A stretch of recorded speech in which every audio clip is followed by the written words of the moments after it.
The glass shattered first, then came the scream. Victoria Hayes, the woman Forbes called unstoppable, stood frozen in her marble kitchen, watching her 8-year-old son hurl his math textbook across the room. 10 tutors, 10 failures. Millions spent on the best education money could buy, yet Lucas couldn't solve a simple fraction without dissolving into tears. But then she heard it, a gentle voice from the hallway, patient and warm. The janitor kneeling beside a child with bottle caps scattered like treasure. And Lucas, her unreachable, terrified Lucas, was watching. Stay with me until the end of this story, and comment with your city below, so I can see how far this journey reaches across the world. The morning Victoria Hayes realized she'd failed as a mother started like any other with perfection. Her alarm went off at 4:47 a.m., exactly 13 minutes before sunrise. The smart home system gradually brightened the lights in her master suite, a palatial space of white marble and floor-to-ceiling windows overlooking Silicon Valley. By 5:00 a.m., she was on her Peloton crushing her personal record while reviewing quarterly projections on the mounted screen.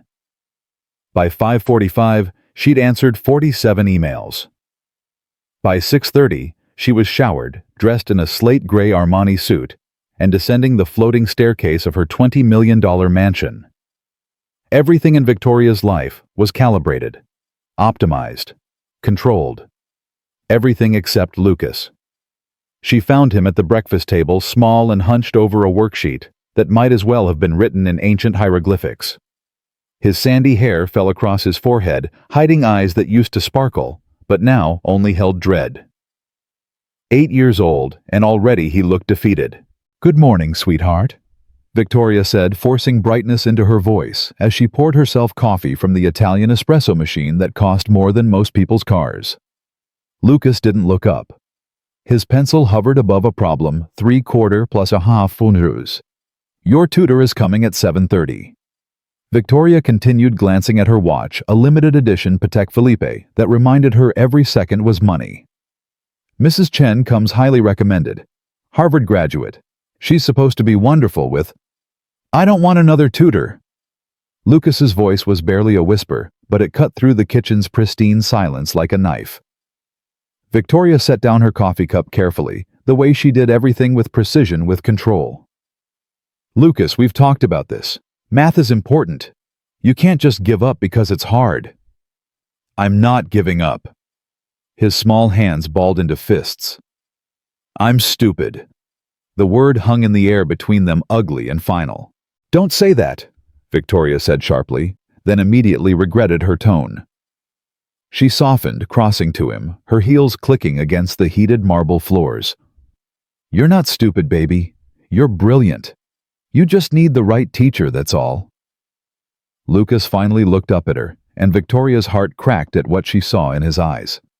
Not defiance, not even anger, just bone-deep exhaustion, the kind that comes from trying and failing so many times you stop believing trying matters. "How many is that?" he asked quietly. "How many what?" "Tutors. How many have there been?" Victoria opened her mouth, then closed it. She didn't want to count, didn't want to admit that she'd thrown money and resources at this problem the way she attacked every obstacle in her life, and it still wasn't working. "Mrs. Chen will be different," she said instead, which wasn't an answer at all. Lucas turned back to his worksheet. His pencil trembled above the paper, and Victoria watched helpless as a tear splashed onto the fraction problem, blurring the ink. "I have to get to the office," she heard herself say, and hated herself for it. "Maria will drive you to school after your session. I'll try to be home for dinner." She kissed the top of his head, quick, efficient, already mentally in her Tesla, heading toward Hayes Technologies. Lucas didn't respond, didn't even acknowledge she'd spoken.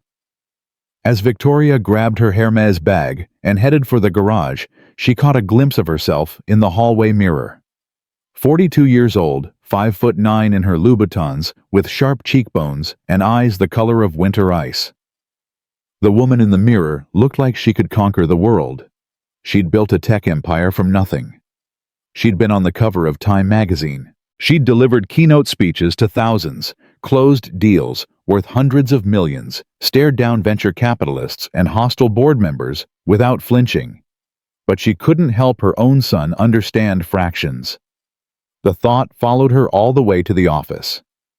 Mrs. Chen lasted 45 minutes. Victoria was in a meeting with her executive team when her phone buzzed with a text from Maria the housekeeper. Mrs. Chen left. Lucas locked himself in his room. Victoria's stomach dropped, but she kept her face perfectly neutral as her CFO droned on about market penetration and growth projections. She'd learned long ago that showing weakness, even for a moment, was professional suicide in the tech world. Especially for a woman. Especially for a woman who'd clawed her way to the top from a trailer park in Nevada where her own mother had told her she'd never amount to anything. She'd proven her mother wrong about everything, except apparently this. The meeting ended at 11. Victoria returned to her corner office, all glass and steel, with a view that stretched to the Bay Bridge, and closed the door. Then she did something she almost never did. She cried. Not long, not dramatically.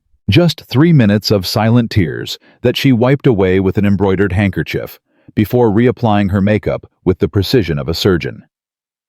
Then she picked up her phone and called the educational consultant she'd hired 6 months ago, a woman named Dr. Patricia Moreno, who charged $500 an hour and had a waiting list longer than most restaurants.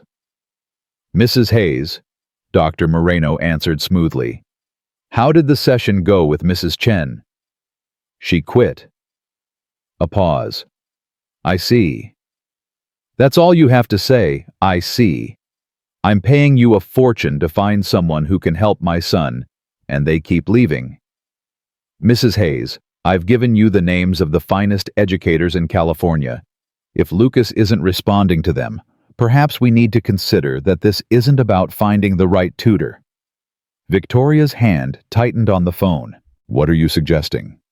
Have you considered that Lucas might have a learning disability, ADHD perhaps, or dyscalculia? Sometimes brilliant children struggle with, "My son is not disabled." The words came out harder than she intended. I didn't say disabled. I said he might learn differently than, I don't need a diagnosis. I need results. Find me another tutor. Victoria hung up before Dr. Moreno could respond, then immediately regretted it.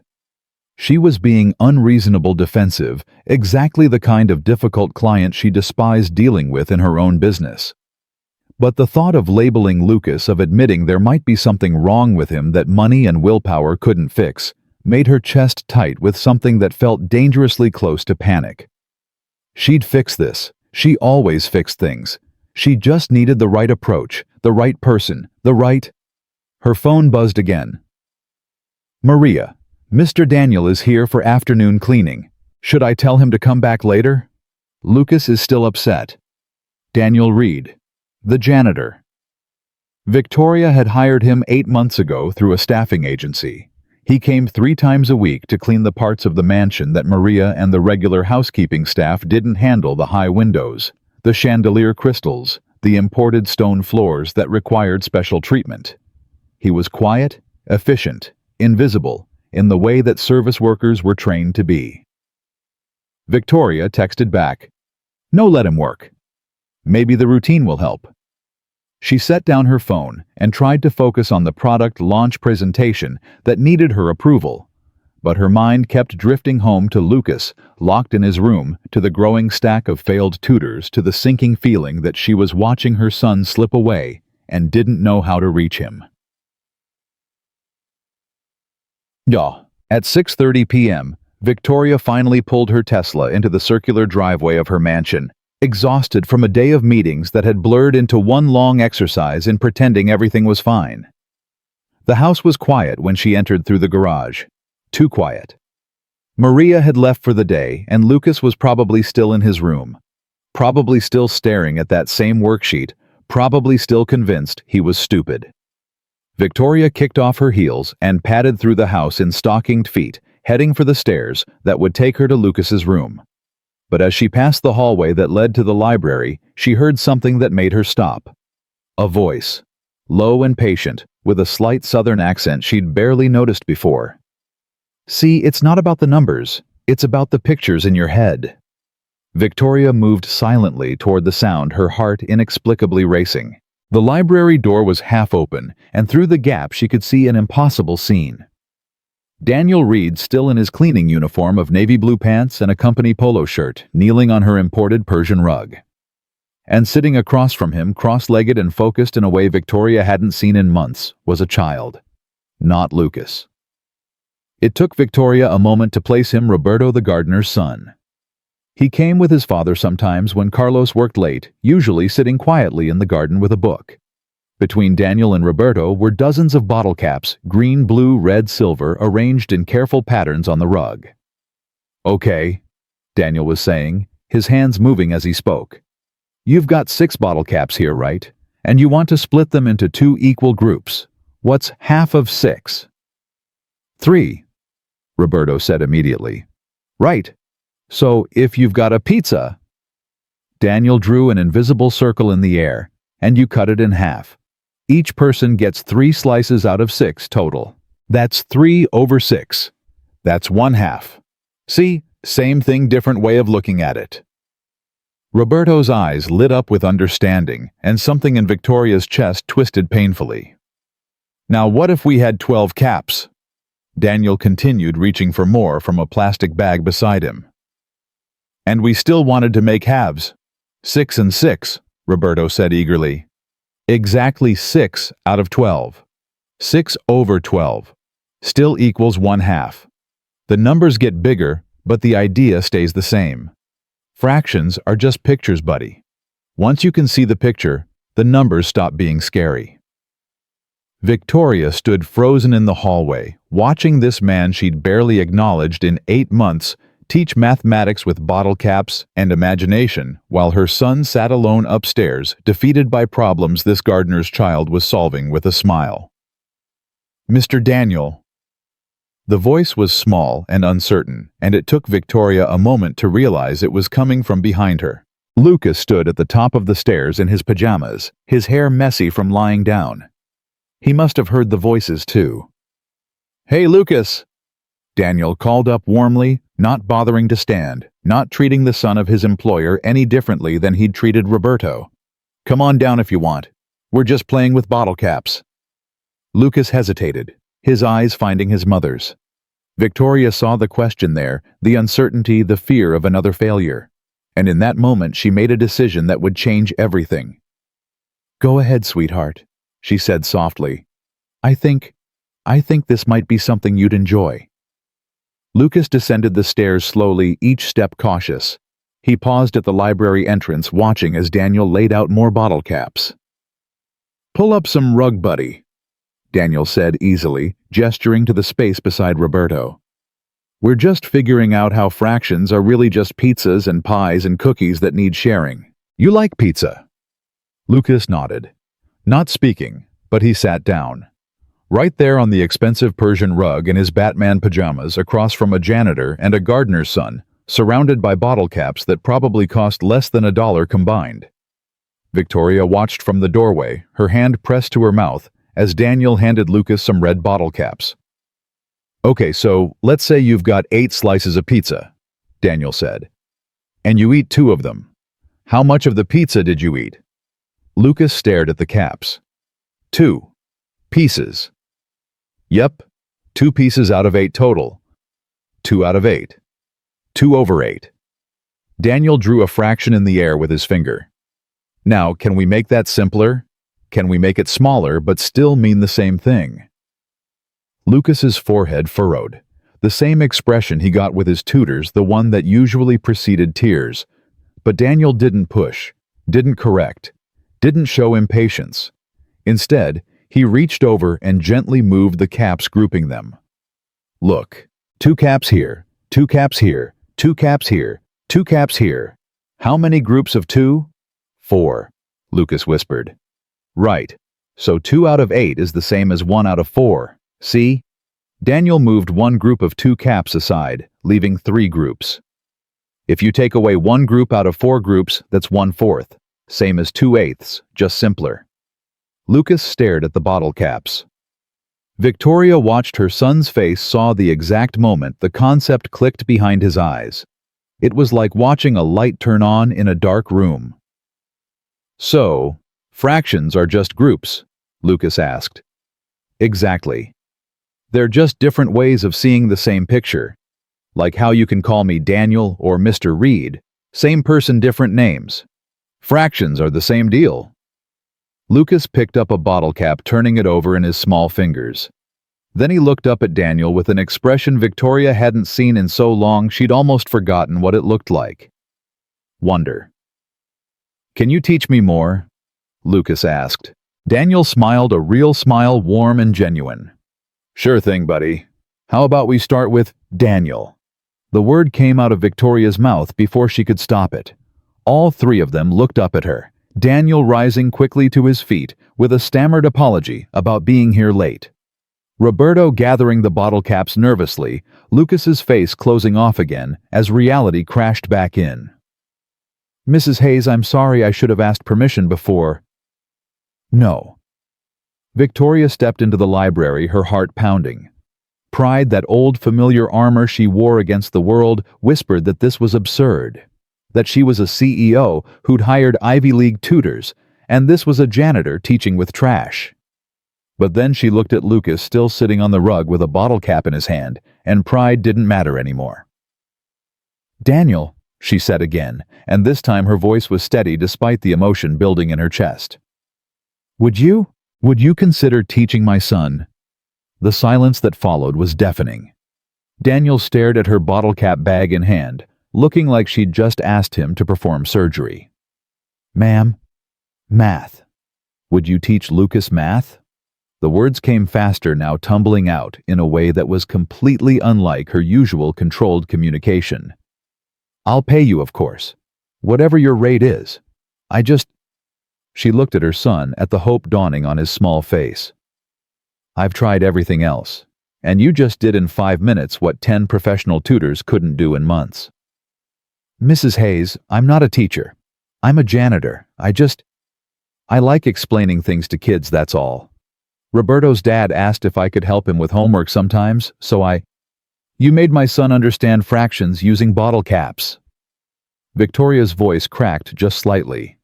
Do you have any idea how miraculous that is? Daniel looked down at Lucas, then back at Victoria. She could see him struggling with the absurdity of it. The impropriety, the sheer strangeness of a wealthy CEO asking her cleaning staff to tutor her child. Please, Victoria said, and the word was foreign in her mouth. She didn't beg, she didn't plead. She commanded, she negotiated, she won. But this wasn't business. This was her son. Please, she said again. Just try. Daniel was quiet for a long moment, his weathered hands turning the bottle cap bag over and over. He looked young, maybe 35, but there were lines around his eyes that spoke of hard years and harder choices. Finally, he nodded slowly. Okay, he said softly. I'll try. Lucas jumped to his feet, a smile breaking across his face, the first real smile Victoria had seen in weeks. Really? You'll teach me? Really, buddy? Daniel ruffled Lucas's hair in a gesture so natural, so easy, that Victoria felt something twist in her chest. When was the last time she'd touched her son like that?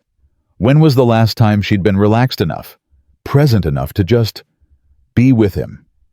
We'll start tomorrow, Victoria said, her CEO voice returning, giving her something to hold on to.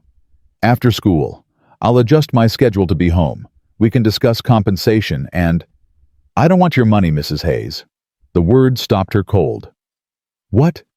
Daniel met her eyes, and she saw something there that looked almost like pity.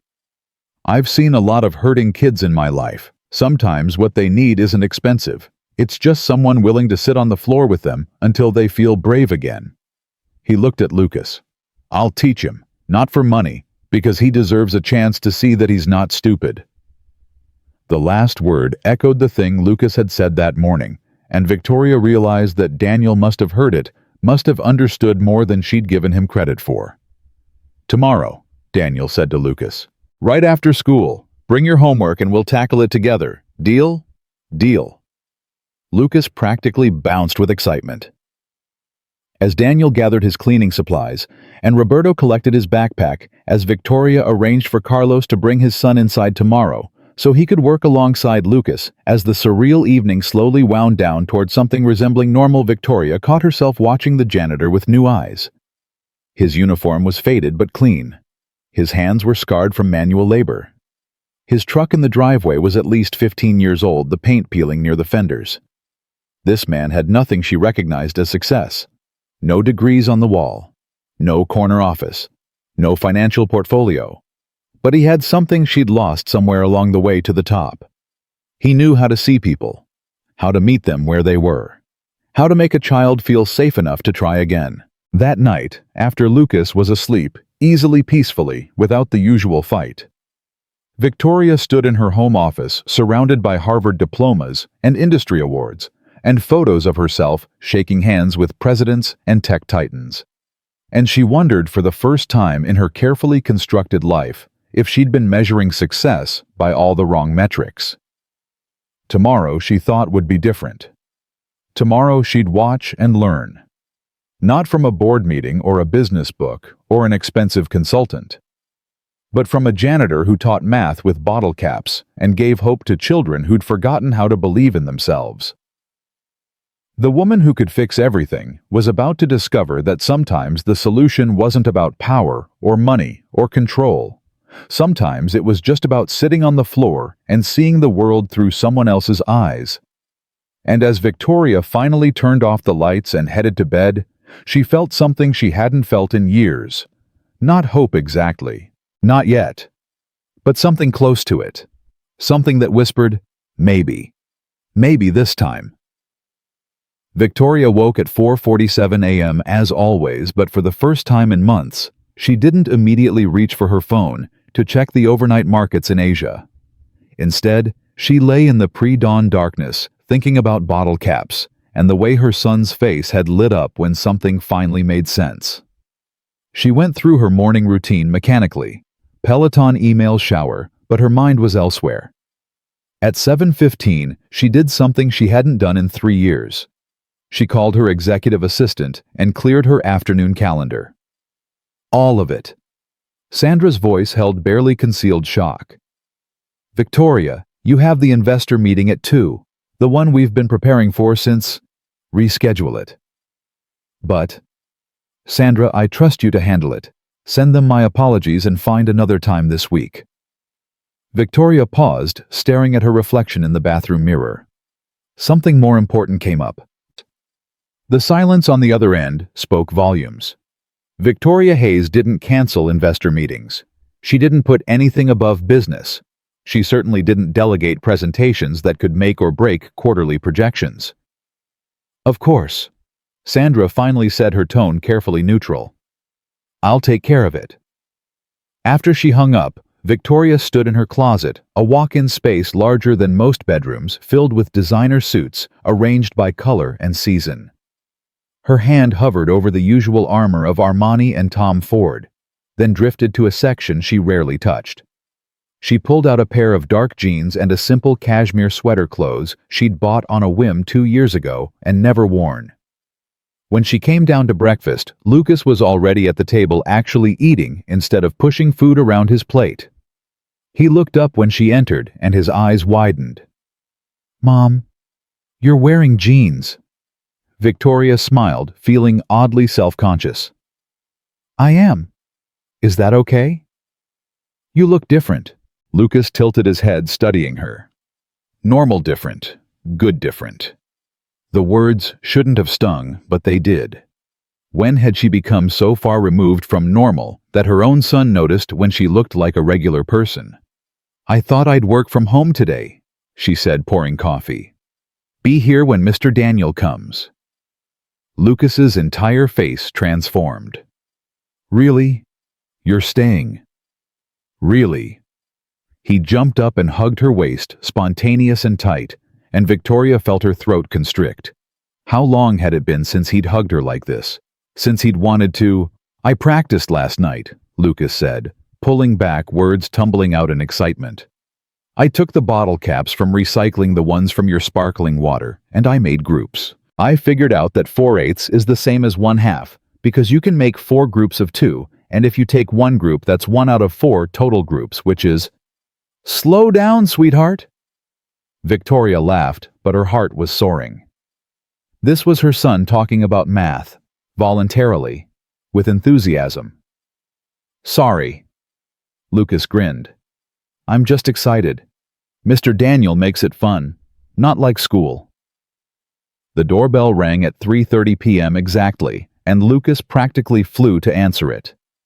Victoria followed more slowly, nerves fluttering in her stomach in a way that felt absurdly like her first day at Stanford, young and uncertain and desperately hoping she belonged. Daniel stood on the doorstep in the same navy uniform from yesterday, but he'd clearly gone home and returned. His hair was damp from a recent shower, and he carried a worn backpack that looked like it had survived at least a decade of hard use. "Mr. Daniel." Lucas grabbed his hand, pulling him inside. "I practiced. I figured out fractions on my own." "Did you now?" Daniel's whole face creased with a smile. "Well, we're going to have to test that, buddy. See if you really got it, or if you just got lucky." "I got it, I promise." Victoria watched from the kitchen doorway as Lucas dragged Daniel toward the library, chattering nonstop about bottle cap groups and pizza slices, and how he'd even explained it to Maria that morning when she'd cut his toast into triangles. "Mrs. Hayes." Daniel had spotted her, and he paused, suddenly awkward. I brought some things. Supplies. I hope that's okay." "Of course. Whatever you need." She followed them to the library, where Daniel was already unpacking his backpack. Out came a worn pencil case, a notebook with a bent cover, a package of construction paper from a dollar store, and a Ziploc bag full of various objects, more bottle caps, some dried beans, colorful paper clips, even a few smooth stones. "My teaching kit?" Daniel said with a slightly embarrassed shrug. "It's not fancy, but it's perfect," Victoria said quietly, watching Lucas examine each item with fascination. Daniel looked at her for a moment, really looked, and she saw recognition dawn in his eyes. "You're staying. If that's all right, I thought I could observe, learn what works." Something shifted in Daniel's expression. Surprise maybe, or respect? "Sure. But fair warning, Mrs. Hayes, my methods aren't exactly traditional." "Good," Victoria said, settling into one of the leather armchairs. "Traditional hasn't been working." For the next hour, Victoria watched a master class in something she'd never learned in all her years of business school and boardrooms, the art of meeting someone exactly where they were. Daniel didn't start with Lucas's homework. Instead, he pulled out the construction paper and drew a large circle, cutting it into a pizza shape. "Okay, buddy, here's the deal," he said, settling cross-legged on the floor while Lucas mirrored his position. "We're going to build a fraction from the ground up, not the boring way, the fun way. You ready?" "Ready?" "Great. So first question, if I have one whole pizza." He held up the paper circle. "And I don't cut it at all, what fraction of the pizza do I have?" Lucas thought for a moment. One. Close 1/1. One whole thing divided into one piece. That's the same as one whole. See? Daniel wrote 1 on a piece of paper. Now watch this magic trick. He folded the pizza in half and cut along the fold. Now I've got 2 pieces. If I take one piece, what fraction do I have? 1/2, Lucas said confidently. Exactly 1 piece out of 2 total pieces. 1/2. Daniel wrote 1/2 next to the 1. Now here's where it gets cool. What if I take my half and fold it in half again? He demonstrated cutting the half into 2 quarters. Now how many pieces total do I have? Lucas counted carefully, touching each piece. 4. Right. And if I took 1 piece, that would be 1/4. But look. Daniel held up 2 of the quarters together. Two of these pieces makes the same size as one of these pieces. He showed the comparison to the original half. So 2/4 equals 1/2. Same amount of pizza, different way of saying it. Because they're the same picture, Lucas said, his voice full of wonder.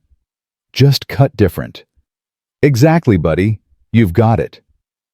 Victoria watched her son's face glow with understanding, and something inside her chest cracked open.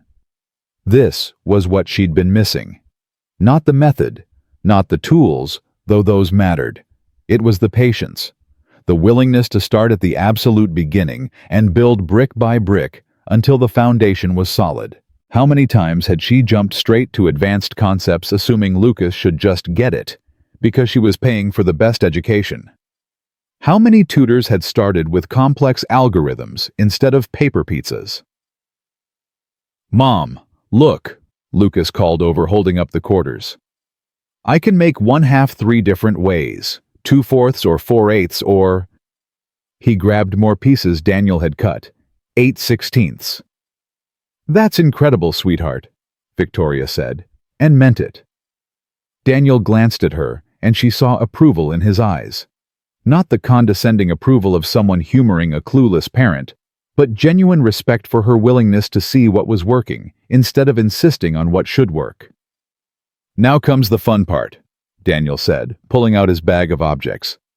We're going to practice seeing fractions everywhere, in everything.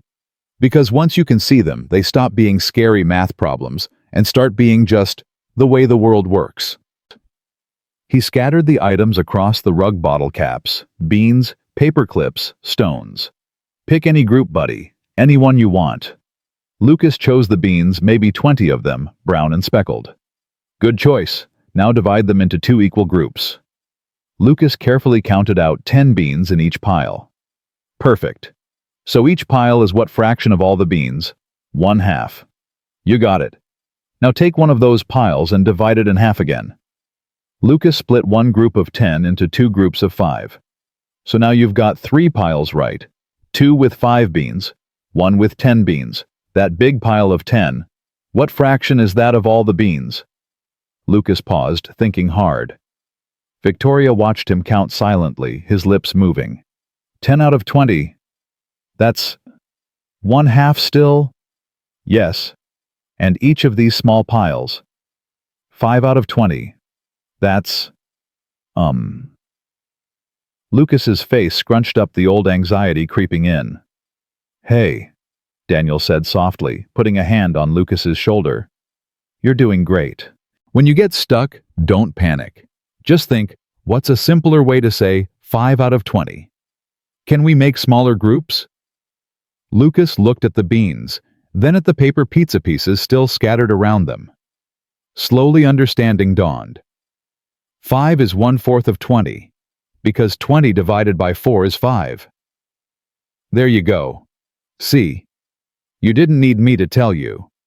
You figured it out by thinking it through. The session continued for another 40 minutes, and Victoria watched her son transform before her eyes. Each time Lucas got stuck, Daniel didn't give him the answer. Instead, he asked questions pointed to the physical objects, reminded Lucas that he already knew this, he just needed to look at it differently.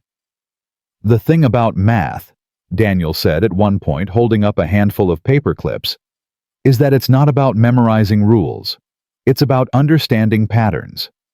And patterns are everywhere. In nature, in music, in the way your mom's company probably tracks data. He glanced at Victoria with a slight smile. It's all patterns. Once you can see the pattern, the numbers are just the language we use to describe what we're already seeing. Is that how you learned? Lucas asked, organizing paper clips into groups of 3. Daniel's hands stilled for just a moment, and Victoria saw something flicker across his face. Memory, maybe, or old pain. I learned because I had to, he said quietly. My daughter, she struggled with math too, and I was working 2 jobs, couldn't afford tutors, so I figured it out myself. Made it fun, made it make sense, because I couldn't stand watching her cry over homework every night. The past tense wasn't lost on Victoria. Had to. My daughter struggled, not struggles. Where is she now? Lucas asked innocently. Your daughter. Daniel's smile was gentle but sad. She's not with us anymore, buddy. But teaching you kind of feels like teaching her again. And that's a gift. Victoria's breath caught. The library was suddenly too quiet, the weight of that revelation settling over them all like snow. Lucas, with the emotional intelligence of children who've known their own pain, didn't ask more questions. Instead, he reached over and patted Daniel's hand. I'm sorry, Lucas said simply. But I'm glad you're teaching me. It makes me feel special. Daniel's eyes were suddenly bright, and he cleared his throat roughly. You are special, Lucas. Don't ever forget that. The moment passed, shifting back into the lesson, but Victoria felt fundamentally changed by witnessing it. This man who had nothing, who'd lost everything that mattered, was giving her son something priceless. Not just math skills, but belief, hope, the confidence that came from being seen and valued. When the session ended and Daniel packed up his supplies, Lucas was practically bouncing with energy. Can we do this every day? He asked, looking between Daniel and Victoria with pleading eyes. Please. I work here Monday, Wednesday, Friday, Daniel said, glancing at Victoria for permission. What about Tuesday and Thursday? Victoria heard herself ask. Could you come those days too? I'll pay you for... Mrs. Hayes. Daniel's voice was firm but kind. I told you I don't want money for this. But your time is valuable. You must have other commitments. I work nights at a warehouse, Daniel said simply. Loading trucks. But I've got afternoons free. And honestly, this is the best part of my week. Watching Lucas figure things out, seeing him get excited about learning. He shook his head. You can't put a price on that. Victoria stood there in her jeans and cashmere, this woman who'd built an empire on the principle that everything had a price. Everything could be bought and sold and optimized, and she had no idea what to say. Thank you, she finally managed. Truly, thank you. After Daniel left, Lucas ran upstairs to actually do his math homework, voluntarily eagerly, and Victoria found herself standing in the library alone, surrounded by the remnants of the afternoon. Paper pizza pieces, bottle caps arranged in careful patterns, dried beans grouped into fractions. She knelt on the Persian rug where her son had sat, picking up one of the paper clips. Daniel was right, it was all patterns. Her entire career was built on recognizing patterns in data, in markets, in human behavior. She could see patterns that made her millions. But she'd been blind to the pattern right in front of her. Her son didn't need more expensive solutions. He needed someone to sit with him on the floor and make him feel safe enough to try. That evening, for the first time in months, dinner was easy. Lucas talked nonstop about fractions and pizza, and how he'd used paper clips to solve a problem his teacher had given him last week that he'd been too scared to even attempt. Mr. Daniel says math is just another language, Lucas said around a mouthful of pasta. Like Spanish or French. You just have to practice speaking it until it feels normal. He sounds very wise, Victoria said, and realized she meant it. He is. And Mom? Lucas looked at her seriously. He said something else too. What's that? He said that being good at math doesn't make you smart. Being willing to keep trying, even when it's hard, that's what makes you smart. Lucas pushed a meatball around his plate. I haven't been very smart lately. I've been giving up. Victoria's throat tightened. Baby, that's not true. You've been trying so hard. But I gave up in my head, Lucas interrupted. I decided I was stupid before I even tried, Mr. Daniel says that's the only way to really fail, deciding you can't do something before you give it a real chance. Out of the mouths of babes, Victoria thought, or in this case, out of the mouth of a janitor who understood more about teaching than most PhDs. Mr. Daniel is absolutely right, she said softly. And you know what, I think I've been doing the same thing, giving up before really trying. With what? With you, she thought. With being your mother instead of your manager. With being present instead of just productive. With a lot of things, she said instead. But I'm going to work on that. Over the next week, a pattern emerged that was nothing like Victoria's carefully controlled schedule, yet somehow felt more right than anything had in years. Daniel came every afternoon at 3:30. Lucas did his homework with actual enthusiasm. And Victoria, powerful, busy, always in demand. Victoria Hayes sat in her library and watched a janitor teach her son not just mathematics, but how to believe in himself. On Wednesday, Daniel brought pancakes, actual pancakes he'd made that morning, and used them to teach fractions. He cut them into halves, quarters, eighths, letting Lucas eat his work when he got the answers right. "Learning should be delicious," Daniel said with a grin, as Lucas devoured a quarter pancake. "Makes your brain remember it better." On Friday, they went outside. Daniel drew a number line in chalk on the driveway and had Lucas physically jump to different fractions, literally embodying the math. "3/4", Daniel called out, and Lucas jumped to the 3/4 mark, his laughter echoing off the mansion's stone facade. Victoria watched from the doorway, her laptop forgotten on the hall table, missed calls from her office piling up unread. Her COO wanted decisions on the product launch. Her investors wanted answers about Q3 projections. The world wanted Victoria Hayes' CEO to show up and perform. But right now, her son needed her to just be mom, to witness his transformation, to learn what Daniel was teaching not just Lucas, but her. "Mrs. Hayes," Lucas called, waving her over. "Come jump fractions with us." "Oh, I don't think. Come on." Daniel encouraged, his eyes twinkling. "When's the last time you played hopscotch?" Victoria looked down at her designer jeans, at the chalk-covered driveway, at her son's hopeful face. Every instinct screamed that this was undignified, that CEOs didn't play children's games in their driveways at 4 in the afternoon. But then she thought about what Daniel had told Lucas: the only way to really fail is deciding you can't do something before you give it a real chance. "One half," she called, kicking off her shoes and jumping to the midpoint of the line. Lucas squealed with delight, and Daniel applauded, and for just a moment, Victoria Hayes Forbes's unstoppable tech titan felt something she hadn't felt since she was Lucas's age. She felt free. That night, after Lucas was asleep, Victoria sat in her home office and did something she'd never done before. She opened a blank document and started writing. Not a business plan, not a strategy memo, not talking points for investors. Just thoughts. Observations. Things she was learning. Patience isn't weakness. It's strength under control. My son doesn't need perfection. He needs presence. Success isn't always measurable in dollars and metrics. The most valuable people aren't always the ones with the biggest titles. I've been optimizing for the wrong outcomes. She stared at the last line for a long time, her fingers hovering over the keyboard. Her whole life had been about optimization, maximizing efficiency, minimizing waste, achieving the highest possible return on investment. But you couldn't optimize a child. You couldn't A/B test parenting. You couldn't pivot your way to a meaningful relationship. Some things required something she'd always seen as inefficient time. Patience.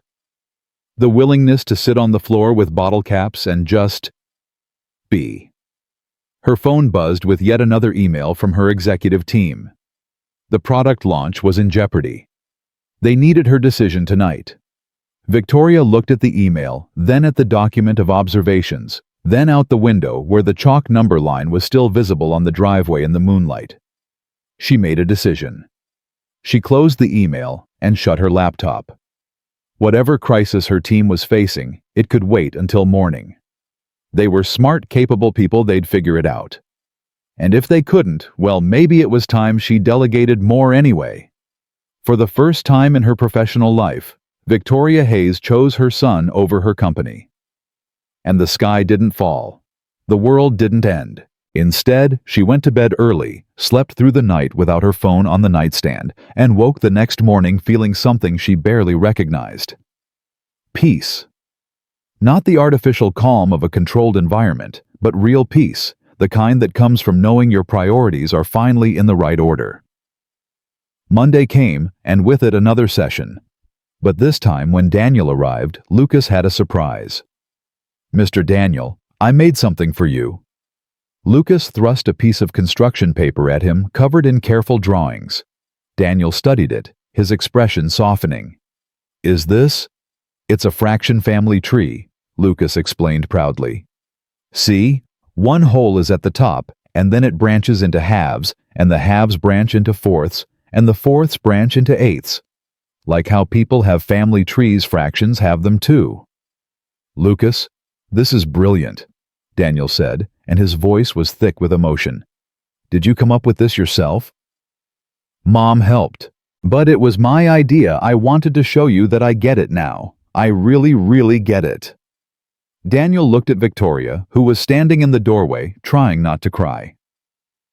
They'd spent Sunday afternoon working on that poster together, Lucas explaining to her how all the fractions were related, how they were really just one big family, wearing different names. It was the best afternoon Victoria had spent in years. "I'm so proud of you, buddy," Daniel said, and then he did something that made Victoria's heart stop. He pulled Lucas into a hug, brief, natural, the kind of hug that said, "You matter, and I see you, and you're doing great." Lucas hugged him back fiercely, and over her son's head, Daniel's eyes met Victoria's. "Thank you," his expression said. "No," she thought. "Thank you." Because this man who owed them nothing, who had every reason to be bitter about the hand life had dealt him, was giving them everything that mattered. He was teaching her son that learning could be joyful, that mistakes were just part of the process, that you didn't have to be perfect to be valuable. And in doing so, he was teaching Victoria the same lessons. She'd spent her whole life trying to be perfect, trying to prove she was worthy of success, worthy of respect, worthy of love. She'd climbed to the top of her industry, earned every accolade, achieved every goal. But she'd forgotten how to sit on the floor with bottle caps. She'd forgotten that sometimes the most important work happened in the spaces between the achievements, in the quiet moments of connection, in the patient repetition of, "Try again, you've got this." That afternoon, after the lesson ended and Lucas went to play in the backyard, Victoria walked Daniel to the door. "Can I ask you something?" she said before he could leave. "Of course." "Your daughter, the one you mentioned." Victoria hesitated, unsure if she was overstepping. "What was her name?" Daniel's expression shifted, pain and love mixing in equal measure. "Emma. Her name was Emma." "She was lucky to have you as a father." "I don't know about that." Daniel looked out at the driveway where Lucas was riding his bike in circles. "I wasn't there enough, working all the time trying to make ends meet. Thought I was doing the right thing providing for her. But kids don't need things. They need time." He turned back to Victoria. "I learned that too late." The weight of his words settled between them, heavy with implication. "How did you—" Victoria started, then stopped. "I'm sorry. That's too personal." "Cancer," Daniel said quietly. "She was 9. Fought for 2 years before." He trailed off, then took a breath. "Anyway, teaching Lucas, it's like getting a second chance. A chance to pass on what Emma taught me, even if she's not here to see it." Victoria's vision blurred. "I'm so sorry for your loss." "Don't be sorry. Just—" Daniel looked at her intently. "Don't make my mistakes, Mrs. Hayes. I see you starting to figure it out, choosing to be here, to be present. Keep doing that. Because one day, you'll wake up, and Lucas will be grown, and all you'll have left are the memories you made. Make them count." He left her standing in the doorway, his words echoing long after his truck disappeared down the tree-lined street. Make them count. Victoria stood there for a long time watching her son ride circles in the fading afternoon light, his laughter carrying on the breeze. She thought about Emma, a little girl who never got to grow up. About Daniel, a father who'd learned the hardest lesson too late. About herself, standing on the edge of the same mistake but being given by grace or luck or fate the chance to choose differently. "Mom," Lucas called, "watch this." He did a wobbling figure eight on his bike, nearly tipping over but catching himself at the last second. "That was amazing," Victoria called back, and she meant it. "Did you see I didn't fall?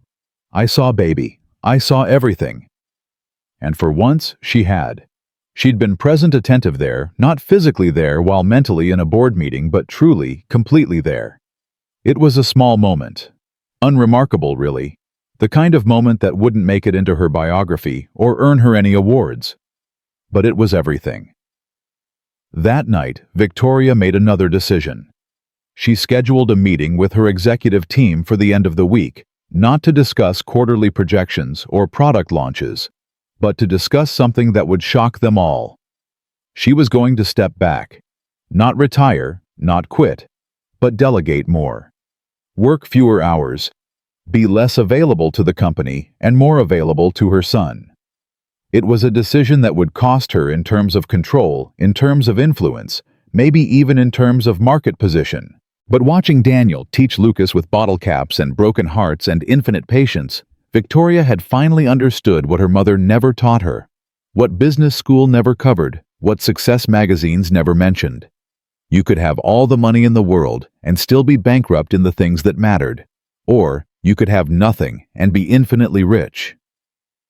Daniel Reed. A janitor who'd lost his daughter and drove a truck with peeling paint was the wealthiest man she'd ever met. And Victoria Hayes, for all her billions and accolades, was just beginning to understand what true wealth looked like. It looked like patience, like presence, like sitting on the floor until someone feels brave again. It looked like love disguised as bottle caps and paper pizzas, and the gentle insistence that you're not stupid, you just haven't found your way yet. As Victoria turned off the lights and headed upstairs, she passed Lucas's room and saw him in bed, the Fraction family tree taped to his wall, a smile on his sleeping face. Tomorrow, she thought. Tomorrow we'll learn more. Not just math, but how to be human again. How to measure success in moments instead of millions. How to see the value in what can't be optimized or controlled or bought. The woman who could fix everything was learning finally that some things didn't need fixing. They just needed time. The email from Lucas's teacher arrived on a Thursday morning, 2 weeks into what Victoria now thought of as the Daniel era. She was in her home office, actually working from home 3 days a week now, a schedule change that had sent shockwaves through Hayes Technologies, but hadn't, as her board feared, resulted in the company's collapse. "Mrs. Hayes," the email began. "I wanted to reach out regarding Lucas's recent progress. I don't know what's changed at home, but the transformation has been remarkable. He's volunteering answers in class, helping other students, and actually smiling during math lessons. Whatever you're doing, please keep doing it. On another note, our annual math fair is in 2 weeks. It's entirely voluntary, but I think Lucas might enjoy participating this year. Students create a presentation about any math concept and share it with parents and classmates. Given his newfound enthusiasm, I thought he might be interested. Best regards. Jennifer Martinez." Victoria read the email 3 times, her coffee growing cold beside her. The math fair. Last year, she'd received a similar invitation and mentioned it to Lucas once. He'd gone pale and hidden in his room for an hour. This year might be different. She waited until that afternoon when Daniel arrived, watching from the kitchen as Lucas greeted him at the door with his usual enthusiasm backpack, already open homework spilling out. "Mr. Daniel, I learned about decimals today, and I understood them. Mrs. Martinez said, they're just another way to write fractions, and I was like, I know that, because you already taught me." Daniel laughed, ruffling Lucas's hair as they headed to the library. "That's great, buddy. See, once you understand the foundation, everything else just builds on top of it." Victoria followed them, the email open on her phone. She waited until they'd settled onto their usual spots on the rug before clearing her throat. "Lucas, I got an email from Mrs. Martinez today." Lucas looked up, his expression flickering with old worry. "Am I in trouble?" "No, sweetheart. The opposite, actually. She said you've been doing amazing in class. The worry melted into pride. Really? Really? She also mentioned the math fair coming up. It's in 2 weeks, and she thought you might want to participate. Lucas's whole body tensed, the old fear creeping back into his eyes. I don't know, Mom. That's a lot of people watching. Daniel was quiet, but Victoria saw him watching Lucas, carefully reading the micro-expressions that spoke of deeper anxiety. What exactly happens at the math fair? Daniel asked gently. You have to stand up in front of everyone, all the parents and kids and teachers, and talk about math. Lucas said, his voice getting smaller. For like 10 minutes, and you have to explain something and answer questions, and I can't do that. Why not? Daniel's tone was curious, not challenging. Because everyone will see if I mess up, if I'm stupid. There was that word again. Stupid. Even after all the progress, it still lived in Lucas's head like a stubborn shadow. Lucas, Daniel said, leaning forward. Remember what we talked about? That fractions are just pictures, and once you can see the picture, explaining it to someone else is easy. Yeah, but no buts. You've been explaining fractions to me, to your mom, to Roberto, even to Maria. You're already a teacher, buddy. You just haven't done it in front of a crowd yet. Lucas bit his lip, uncertainty written all over his small face. What if I forget everything when I'm up there? Then you take a breath and look at your visual aids, Daniel said. That's why we make posters and models, so we have something to remind us. Your brain might get nervous, but your hands will remember. Victoria watched this exchange, marveling at how Daniel never minimized Lucas's fear, but also never let it become an insurmountable wall. I have an idea, Daniel continued, pulling out his notebook. What if we prepare together? You choose what you want to present. We build it together over the next 2 weeks, and we practice until you could do it in your sleep. We'll even do practice runs you can present to me, to your mom, to Roberto. By the time the real thing happens, it'll feel like just another practice round. You'd help me that much? Lucas asked, his voice small. Buddy, I'd help you learn to fly if that's what you needed. This is way easier than flying. A smile tugged at Lucas's lips.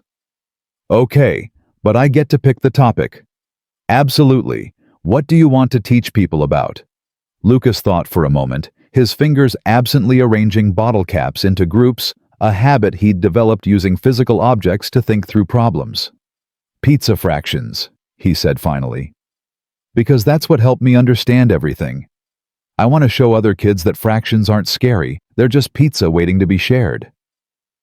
Daniel's face lit up with one of those genuine smiles that crinkled the corners of his eyes. Pizza fractions. I love it.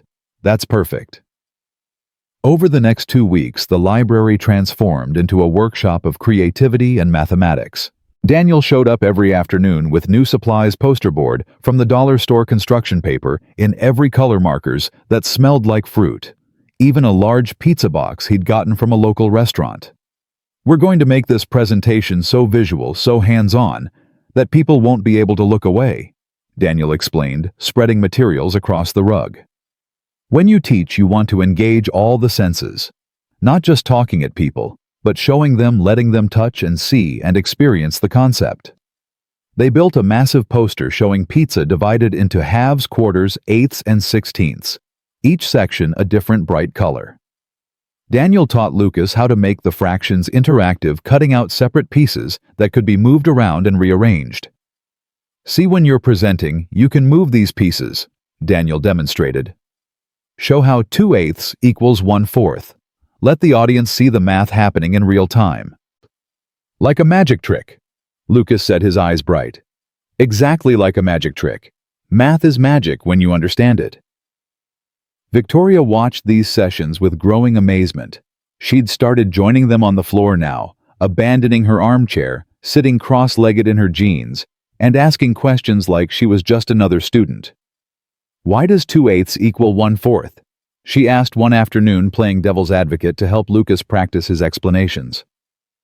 Lucas picked up 2 of the eighth pieces and placed them next to a quarter piece. Because look, they take up the same amount of space. 8 is just 4 cut in half again, so if you take 2 pieces from the 8 group, it's the same as 1 piece from the 4 group. Same picture, different numbers.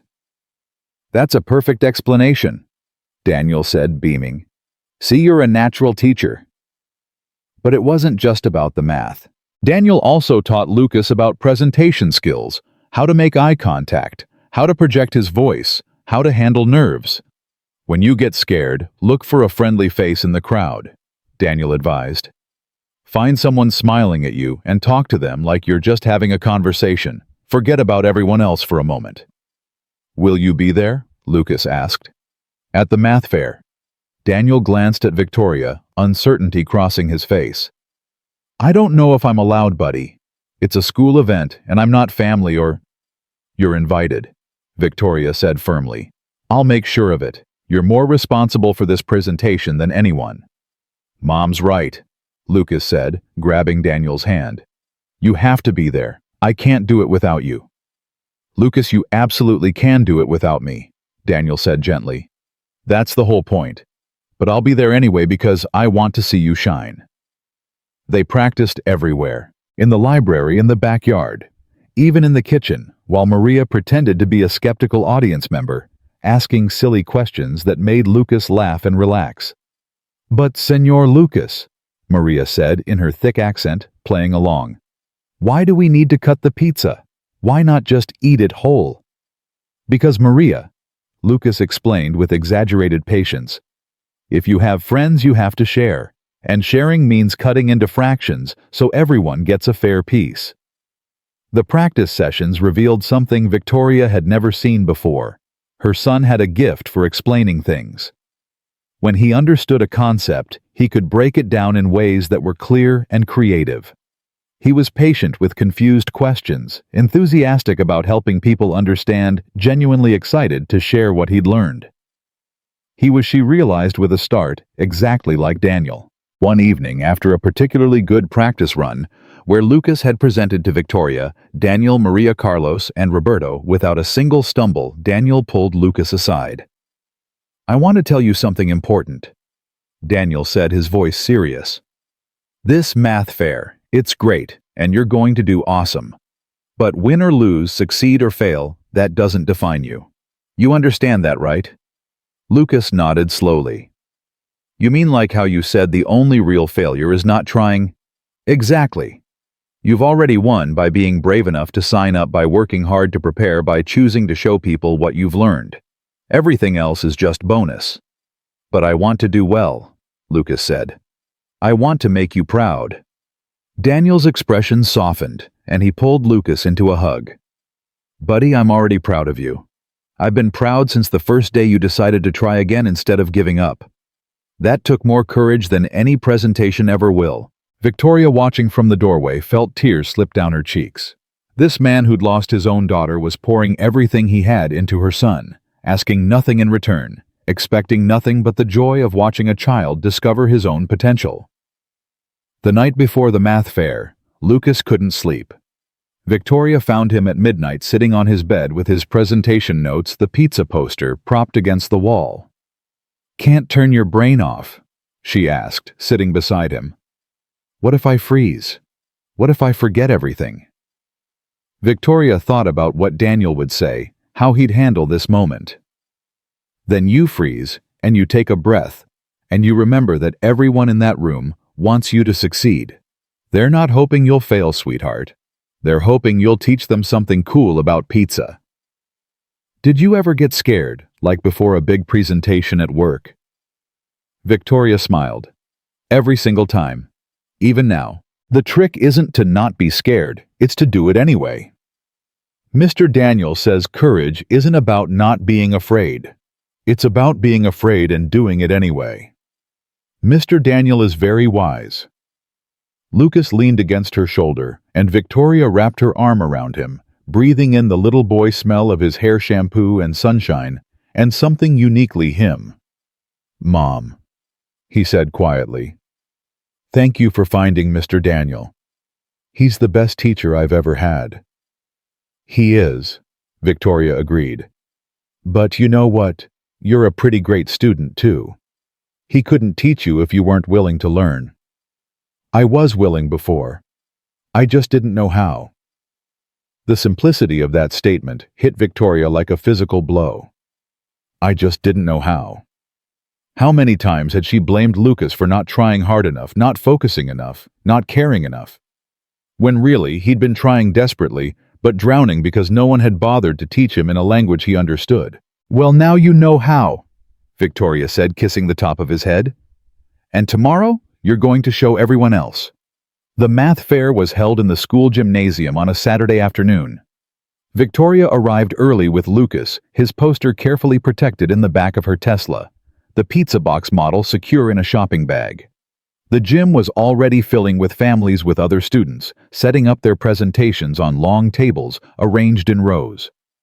Lucas gripped Victoria's hand tightly as they found his assigned spot table number 12 right in the middle of the room. There are so many people, he whispered, his face pale. Hey. Victoria knelt down to his eye level, not caring that her cream-colored pants would get dirty from the gym floor. Remember what we practiced. Set up your poster, arrange your pieces, and then just breathe. You've got this. They were arranging the pizza slices when a familiar voice called out. Lucas! Daniel stood at the gymnasium entrance, looking uncomfortable in khaki pants and a button-down shirt that was slightly too big, clearly bought for this occasion. He wasn't in his janitor's uniform, wasn't pushing a cleaning cart, wasn't fading into the background. He was here as a guest, as a supporter, as someone who mattered. Lucas's face transformed anxiety, melting into relief. Mr. Daniel, you came? Of course I came. Wouldn't miss this for the world. Daniel approached the table, taking in the setup with an approving nod. This looks professional, buddy. Really professional. Other parents were starting to notice whispering. Victoria could feel their curious glances, could practically hear their questions. Who was this man? Why was he here? What was his connection to the Hayes family? Let them wonder, Victoria thought. Let them see that value didn't come with a pedigree. The fair began with the principal's welcome speech explaining the format. Students would have 10 minutes to present their projects. Parents and other students could walk around, ask questions, and at the end, teachers would award ribbons for creativity, clarity, and mathematical accuracy. Lucas was in the second group to present. As the first group began, Victoria watched her son's nervousness ratchet up, his hands trembling as he rearranged his pizza pieces for the 10th time. Daniel leaned over, speaking quietly. You know what I do when I'm nervous? What? I remember that everyone in the room is just a person. They eat breakfast, they worry about stuff, they probably can't do long division in their heads. They're not judges. They're just curious people who want to learn about pizza. And you're the pizza expert. A small smile flickered across Lucas's face. The pizza expert. The pizza expert, Daniel confirmed. Now go show them what you know. When the announcement came for the second group to present, Lucas stood on shaky legs and moved to the front of his table. A crowd began to gather, parents, students, even some teachers. Victoria's heart hammered in her chest as she watched her son stand there, small and vulnerable, facing down his fear. Lucas opened his mouth. Nothing came out. The silence stretched. Someone in the crowd shifted uncomfortably. Victoria saw panic flash across Lucas's face, saw him start to crumble, saw 8 years of being told he wasn't good enough, threatened to swallow him whole. Then Lucas's eyes found Daniel in the crowd. Daniel smiled and gave a small nod. Lucas took a breath. Then he began. Hi everyone. My name is Lucas Hayes and I used to hate fractions. His voice was quiet but steady. I thought they were impossible and confusing, and that I was too stupid to understand them. Victoria's breath caught. That wasn't in the script they'd practiced. But then someone showed me that fractions aren't about numbers, they're about pizza. Lucas held up the pizza box, and a few people in the crowd chuckled. Seriously, let me show you. He opened the box to reveal a perfect paper pizza whole and uncut. This is one whole pizza. 1/1. One thing not divided. But what if I have friends over and we want to share? Lucas took out a plastic knife and carefully cut the pizza down the middle. Now I have 2 pieces. If I take 1 piece, that's 1/2. 1 piece out of 2 total pieces. He held up the half, showing it to the crowd. Everyone sees that, right? That's easy. Heads nodded. A few kids called out agreement. Okay, but here's where it gets cool. Lucas's confidence was building, his movements more assured. What if more friends show up? Now I need to cut each half in half again. He demonstrated cutting the 2 halves into 4 quarters. Now I have 4 pieces, 1/4 each. But look, he held up 2 quarters. 2 of these fourths is the same size as 1 of these halves. He demonstrated the comparison, and several kids leaned forward to see better. So 2/4 equals 1/2. Same amount of pizza, just cut different. That's what fractions are, just different ways of describing the same picture. Lucas continued, his voice growing stronger with each sentence. He cut the pizza into eighths, then used his colorful poster to show how the fractions related to each other. He invited kids from the crowd to come up and arrange the pieces to see for themselves how 2/8 equaled 1/4, how 4/8 equaled 1/2. The thing about fractions, Lucas said, and Victoria heard Daniel's voice in her son's words, is that they're not scary once you stop looking at them like weird numbers and start seeing them as pictures. Everything in the world can be broken into fractions. Sharing cookies with friends. Splitting up time in your day. Even when my mom works from home 3 days a week, that's 3/7 of the week. People laughed at that, warm and encouraging, and Lucas grinned. Fractions are everywhere. You just have to learn to see them, and once you do, they're actually kind of fun. He paused, looking out at the crowd. I know some of you probably think fractions are hard. I did too. But they're not hard. They're just a language we haven't learned yet. And just like learning Spanish or French, all you need is a good teacher and some patience. Lucas looked directly at Daniel. I had a great teacher. He taught me that fractions are friends I just hadn't met yet. And he was right. The crowd was silent, but it was a different kind of silence than before. Not uncomfortable, but engaged. Riveted. So that's my presentation, Lucas finished. Fractions are just pizza, and pizza makes everything better. Are there any questions? Hands shot up across the crowd. Lucas answered each question with patience and clarity, demonstrating with his pizza pieces, drawing diagrams on the poster, even making jokes that had the kids giggling and the parents smiling. 10 minutes flew by like seconds.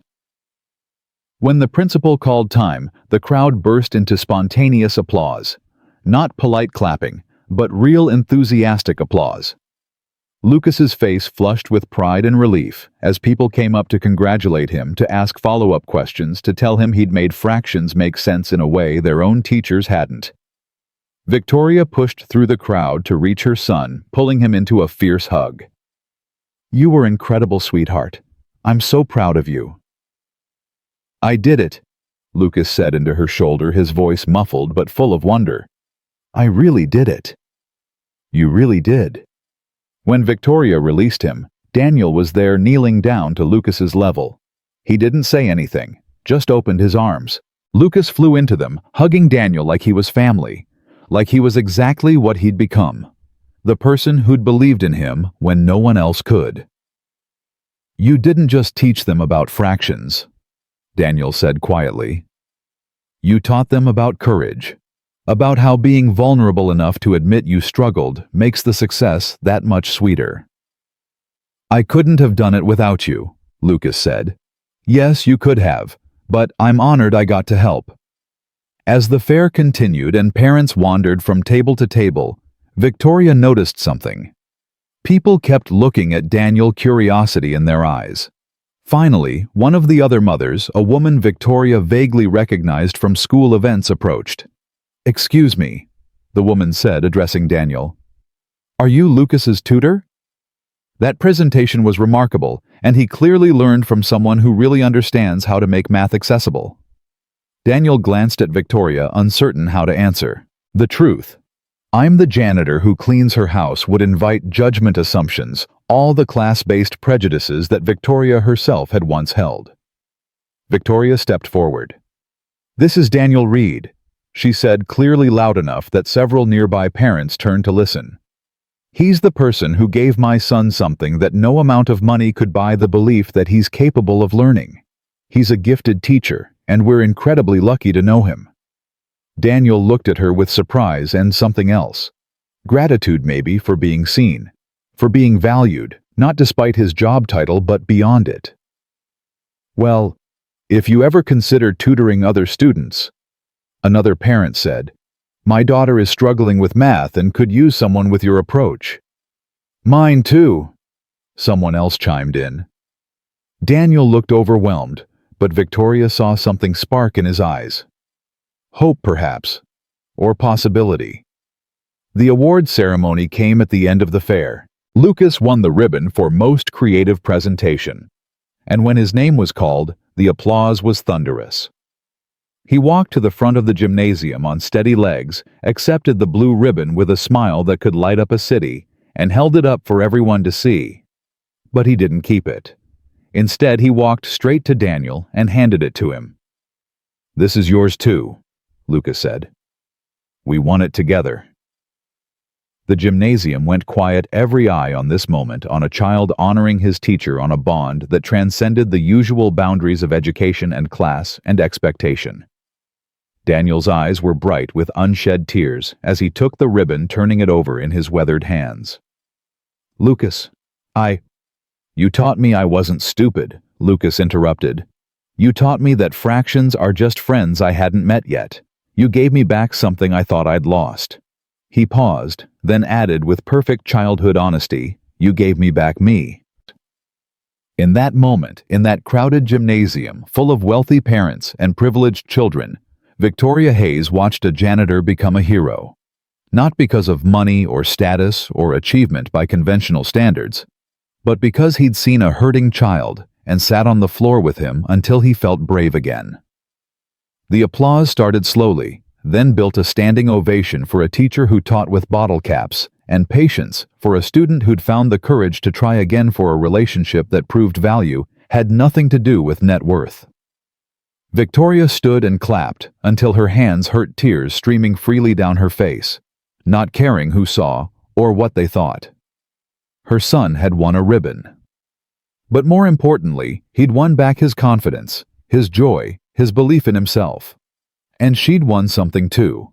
A lesson in what really mattered, taught by a man who had every reason to be bitter, but chose instead to be generous. As the crowd began to disperse and families gathered their projects, Victoria stood with Daniel and Lucas, the three of them an unlikely unit in the middle of the chaos. "Thank you," she said to Daniel, and the words felt inadequate for the enormity of what he'd given them. "No," Daniel said, looking at Lucas with unmistakable affection. "Thank you for trusting me, for giving me the chance to teach again, for letting me be part of this." Lucas grabbed both their hands, swinging between them, like kids do when they're happy, when they feel safe, when they're with people who make them feel like the world is good. "Can we get pizza to celebrate?" he asked. "Real pizza, not paper." They laughed, and Victoria said yes. And as they walked out of the gymnasium together, the CEO, the janitor, and the boy who'd learned that fractions were just another language of love, Victoria realized something profound. She'd spent her whole life climbing toward success, measuring worth in market cap and quarterly returns and Forbes rankings. But standing here with her son's hand in hers, and a man who'd taught them both what it meant to really see people, she finally understood what wealth actually looked like. It looked like this, like presence, like courage, like the patient choice to sit on the floor until someone feels brave again. The richest people weren't those with money, but those who gave hope. And today, in a gymnasium full of fractions and pizza and unexpected miracles, they were the wealthiest people in the world. The pizza place Lucas chose wasn't the upscale artisanal restaurant Victoria would have selected. It was a local chain with sticky tables, arcade games in the corner, and a salad bar that had seen better days. But Lucas loved it, and watching her son bounce through the door with his blue ribbon still clutched in his hand, Victoria couldn't have cared less about the ambiance. "Booth or table?" the teenage hostess asked, snapping gum and looking profoundly bored. "Booth, please," Lucas said before Victoria could answer. "The one by the window so we can watch the cars." They slid into the red vinyl seats, Lucas in the middle between Victoria and Daniel, the ribbon carefully placed on the table like a trophy. The laminated menus were slightly greasy, the fluorescent lighting harsh, and Victoria's designer jeans were probably going to smell like pepperoni for a week. It was perfect. "So," Daniel said, studying the menu with mock seriousness, "given that you're now the world's foremost expert on pizza fractions, what should we order?" Lucas giggled.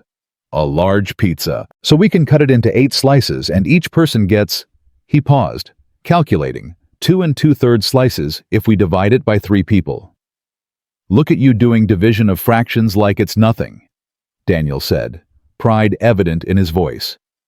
"Remember when you thought fractions were impossible? That was before I met you," Lucas said simply, and the statement hung in the air between them, weighted with meaning. The waitress came a tired-looking woman in her 50s, with kind eyes and comfortable shoes. "What can I get you folks?" "Large pepperoni pizza," Victoria said. "And whatever drinks they want." "Root beer," Lucas proclaimed. "Same," Daniel added, then caught himself. "Actually, water's fine." "Daniel," Victoria said gently, "get what you want. This is a celebration." Something flickered across his face. Discomfort, maybe, with being treated as an equal guest rather than hired help. But after a moment, he nodded. "Root beer sounds great." As the waitress walked away, Lucas launched into a detailed recap of every moment of his presentation, reliving each triumph and near disaster, with the enthusiasm only an 8-year-old could muster. Victoria and Daniel listened, exchanging smiles over his head, sharing in the joy of watching a child discover his own capabilities. And then, Mrs. Martinez said my explanation was clearer than the textbook, Lucas was saying. She asked if she could use my pizza idea in her class next year. Can you believe it? My idea? I absolutely can believe it, Victoria said. You're a natural teacher, sweetheart. You made something complicated seem simple. That's a gift. Mr. Daniel's gift, Lucas corrected. He taught me how. Nobody, Daniel said softly. I just gave you the tools. You're the one who built something amazing with them. The pizza arrived, and they ate like normal people, not a CEO and her employee, but just 3 people sharing a meal and a victory. Lucas demonstrated his fraction knowledge by carefully ensuring everyone got exactly equal portions, measuring with his hands when the slices looked uneven. See? He said, swapping slices between plates. Now it's fair. Everyone gets 8/24, which is the same as 1/3. Victoria laughed, something she realized she'd been doing more of lately. When had laughter become so rare in her life that it felt novel? As they finished eating, and Lucas ran off to try the arcade games with the handful of quarters Daniel had given him, Victoria and Daniel sat in the booth in comfortable silence, watching through the window as Lucas attacked a basketball game with determined enthusiasm. He's a different kid than he was a month ago, Victoria said quietly. He's the same kid, Daniel replied. He just knows it now. Victoria turned to look at him. Really look at him. In the harsh fluorescent light, she could see the lines around his eyes, the calluses on his hands, the way his shirt collar was slightly frayed. This man who had nothing by society's standards had given her everything that mattered. Daniel, can I ask you something? Of course. Why do you clean houses? I mean, she stumbled, trying not to sound offensive. You're clearly intelligent, educated in your own way. You could do other things. Daniel was quiet for a long moment, watching Lucas through the window. After Emma died, I kind of fell apart. Lost my job. I was in sales, actually. Had a company car expense account, the whole thing. But when your kid dies, you can't exactly focus on quarterly targets anymore. He paused, his fingers tracing patterns on the sticky table. Cleaning is simple. You see what needs to be done, you do it, and when you're finished, you can see the results. No ambiguity, no politics, no pretending everything's fine when your world's fallen apart. "I'm sorry," Victoria said. "I shouldn't have pried." "No, it's okay. Actually, it's nice to talk about it. Most people get uncomfortable when you mention dead kids." He smiled, but it was tinged with sadness. "The thing is, I've been stuck in grief, stuck in a job that pays the bills but doesn't require me to hope for anything more. Because hoping hurts when you've lost everything." "And now?" Victoria asked gently. "Now?" Daniel looked at her, and she saw something new in his eyes.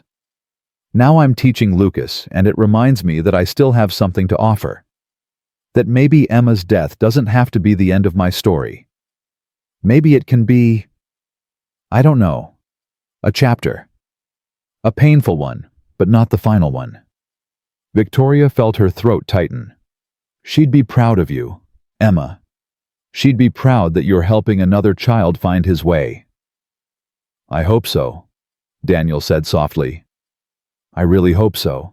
Lucas came bounding back out of quarters and full of stories about his near victories at the basketball game, and the moment passed. But it stayed with Victoria, settling into her bones like truth. On Monday morning, Victoria drove to her office for the first time in a week. The building rose 40 stories into the sky, all glass and steel, and modern architecture a monument to everything she'd built. Hayes Technologies occupied the top 15 floors, and as she rode the elevator to her corner office, she felt the familiar weight of responsibility settle back onto her shoulders. But something was different. She was different. Sandra greeted her with a schedule packed so tightly there was barely room to breathe. "You have the product development meeting at 9, the investor call at 10:30, lunch with the venture capital firm at noon, and the board presentation at 3. I've rescheduled everything you missed last week, but we're still backlogged." "Cancel the lunch?" Victoria said, hanging her coat. Sandra blinked. "The VC lunch, Victoria, they flew in from New York specifically to... Then they can meet me for coffee at 4:30 instead. I'm taking lunch in the cafeteria today." "The cafeteria? Is there a problem with the cafeteria?" "No, it's just, you never eat in the cafeteria." Victoria smiled. "Well, maybe it's time I started." The morning meetings blurred together product launches and market analysis and financial projections.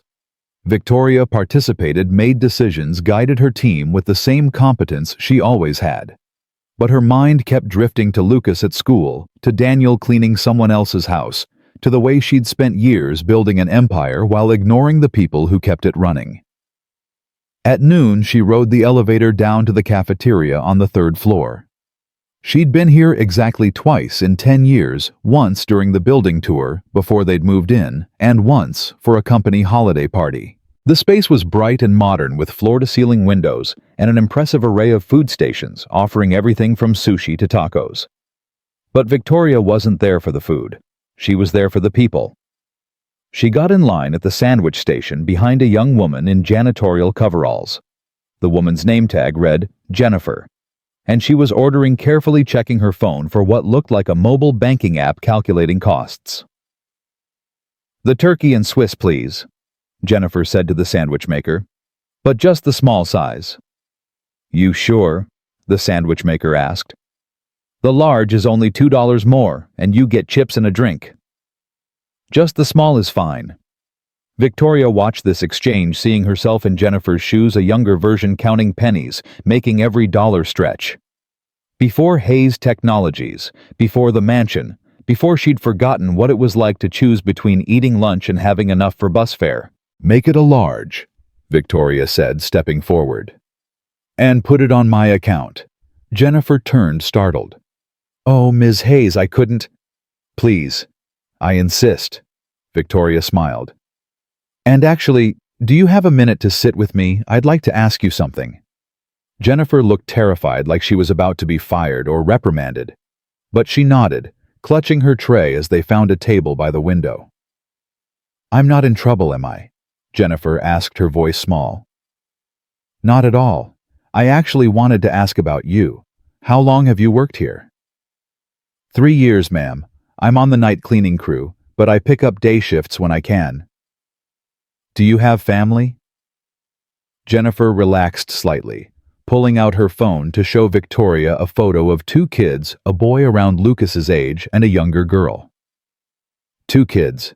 Tyler's 8 and Sophie's 5. "They're beautiful. What does Tyler like to do?" "He loves drawing.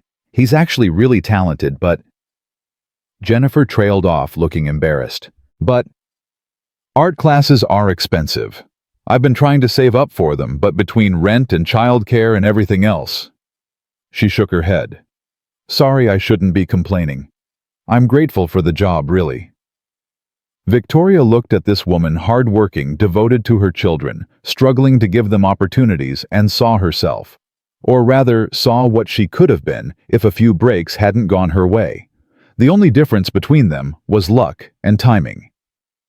"Jennifer, I'm going to ask you something, and I want you to be honest. If Hayes Technologies offered free after-school programs for employees' children, art classes, tutoring, sports, would you use them?" Jennifer's eyes widened. "Are you serious? That would be—" "Yes, absolutely yes. Tyler would love art classes, and Sophie's struggling with reading, and I just don't have time to help them the way I want to because I'm working so much." "Thank you," Victoria said. "That's exactly what I needed to know." She spent the rest of her lunch talking to employees: the receptionist who was studying for her nursing degree at night, the delivery driver who had 3 kids in different schools, the cafeteria worker whose daughter had been accepted to college but couldn't afford to go. Each conversation revealed the same pattern: hardworking people who wanted more for their children but were trapped by economics and time. People she'd walked past for years without seeing. By the time Victoria returned to her office, an idea had crystallized in her mind, growing from possibility to inevitability. She called an emergency meeting with her executive team. "I want to launch a new initiative," she announced, standing at the head of the conference table, surrounded by her COO, CFO, and vice presidents. "An education program for the children of Hayes Technologies employees." Her COO, Marcus, frowned. "Like scholarships?" "No, like a comprehensive after-school program. Free tutoring, art classes, music lessons, sports, whatever the kids need. Available to every employee, regardless of position." "Victoria," her CFO, Patricia, said carefully, "that's going to be expensive, very expensive. We're talking about hundreds of employees with kids." "I'm aware. And the ROI on something like this is uncertain. It doesn't directly contribute to our bottom line." Victoria leaned forward, her hands flat on the polished conference table. "You're right. It won't show up in next quarter's earnings report. But you know what it will do. It'll show our employees that we value them as whole people, not just as workers. It'll reduce turnover, increase loyalty, attract better talent.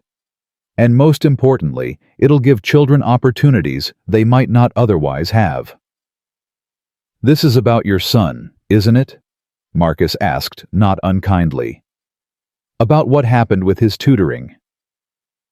"Yes," Victoria said simply. "It is. I spent a fortune hiring private tutors, and none of them helped. You know what did help? A janitor who cared enough to teach with bottle caps and patience. And that made me realize we have employees right here working in this building who can't afford even 1 tutor, let alone 10. Their kids are struggling just like Lucas was, but they don't have the resources I have." "So, you want to level the playing field?" Patricia said slowly. "I want to do what's right. This company makes hundreds of millions of dollars a year. We can afford to invest in the people who make that possible. And if that cuts into our profit margin a bit, so be it." The room was silent. These were people who'd worked with Victoria for years, who knew her as ruthless and profit-driven, who'd never heard her talk about anything that didn't directly benefit the company's financial position. "How much are you thinking?" Patricia finally asked. "I want to start with $1 million annual budget. Hire quality instructors, provide materials, maybe even offer transportation so kids can get here after school. And I want it fully operational within 3 months." Marcus whistled low. "That's ambitious." "I'm aware, but I also think it's necessary." Victoria paused, then added, "I'm not asking for permission. I'm the CEO, and this is happening. What I'm asking for is your help making it excellent." One by one, her team nodded. Because that was Victoria. When she committed to something, she didn't do it halfway. "I have one more request," Victoria said. "I want to hire someone to lead this program. Someone who understands how to teach kids who are struggling, who can make learning accessible and joyful." "I already have someone in mind." "Who?" Marcus asked. "His name is Daniel Reed." That evening, Victoria drove home with her heart pounding. She'd spent the afternoon working with HR to create a job description, a salary package, benefits. It was legitimate, professional, exactly the kind of opportunity that could change someone's life. But would Daniel accept it? She found him in the library with Lucas as usual, working through a geometry problem, using string and pushpins to create shapes on a corkboard. "See how the triangle's angles always add up to 180 degrees? Daniel was saying. "No matter how you stretch it or shrink it, that never changes. It's like a rule the universe follows." "Math has rules like games have rules," Lucas observed. "Exactly. And once you know the rules, you can play." Victoria watched from the doorway until the lesson ended, until Lucas ran upstairs to finish his regular homework, until Daniel started packing his supplies. "Daniel," she said, "can we talk?" He looked up, immediately concerned. "Is everything okay? Did I do something?" "No, nothing like that. Actually, I have a proposition for you." She led him to the kitchen, where Maria had left fresh coffee, and they sat at the island, a far cry from the formal distance of their early interactions. "I'm launching an education initiative at Hayes Technologies," Victoria began. "Free after-school programming for employees' children, tutoring, arts, sports, everything, and I want you to lead it." Daniel stared at her. "Me? You? I'm offering you a full-time position, 40 hours a week, competitive salary, benefits, the whole package. You'd hire and train tutors, develop curriculum work directly with the kids, build something meaningful." "Victoria, I'm a janitor. I don't have credentials. I don't have a teaching degree. You have something better. You have the ability to see what kids need and meet them there. You turned my son's life around using bottle caps and paper pizzas. You made him believe in himself again." She leaned forward. "Credentials don't teach empathy, Daniel. They don't teach creativity or patience or the ability to make a child feel safe enough to try. You have all of those things naturally." Daniel shook his head, looking overwhelmed. "I don't know. It's a huge change. I've been cleaning for 5 years. It's safe, it's predictable." "It's keeping you stuck," Victoria said gently. "You said it yourself. You've been stuck in grief, stuck in a job that doesn't ask you to hope. This is me asking you to hope again. To believe that you still have something valuable to offer. To honor Emma by helping other children the way you helped Lucas." At Emma's name, Daniel's composure cracked. His eyes filled with tears he didn't bother to hide. "What if I fail?" he whispered. "What if I can't do it?" "Then you fail, and we figure it out together, and we try again. Just like you taught Lucas." Victoria reached across the counter, covering his scarred, calloused hand with her own. "Daniel, you've already succeeded. Every day you show up here and teach my son, you're succeeding. This is just a bigger classroom." "Why are you doing this?" he asked. "Really, you don't owe me anything."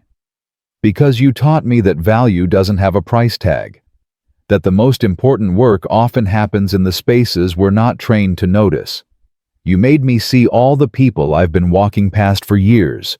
The receptionist studying for her nursing degree, the janitor with kids who need art classes, the cafeteria worker whose daughter can't afford college.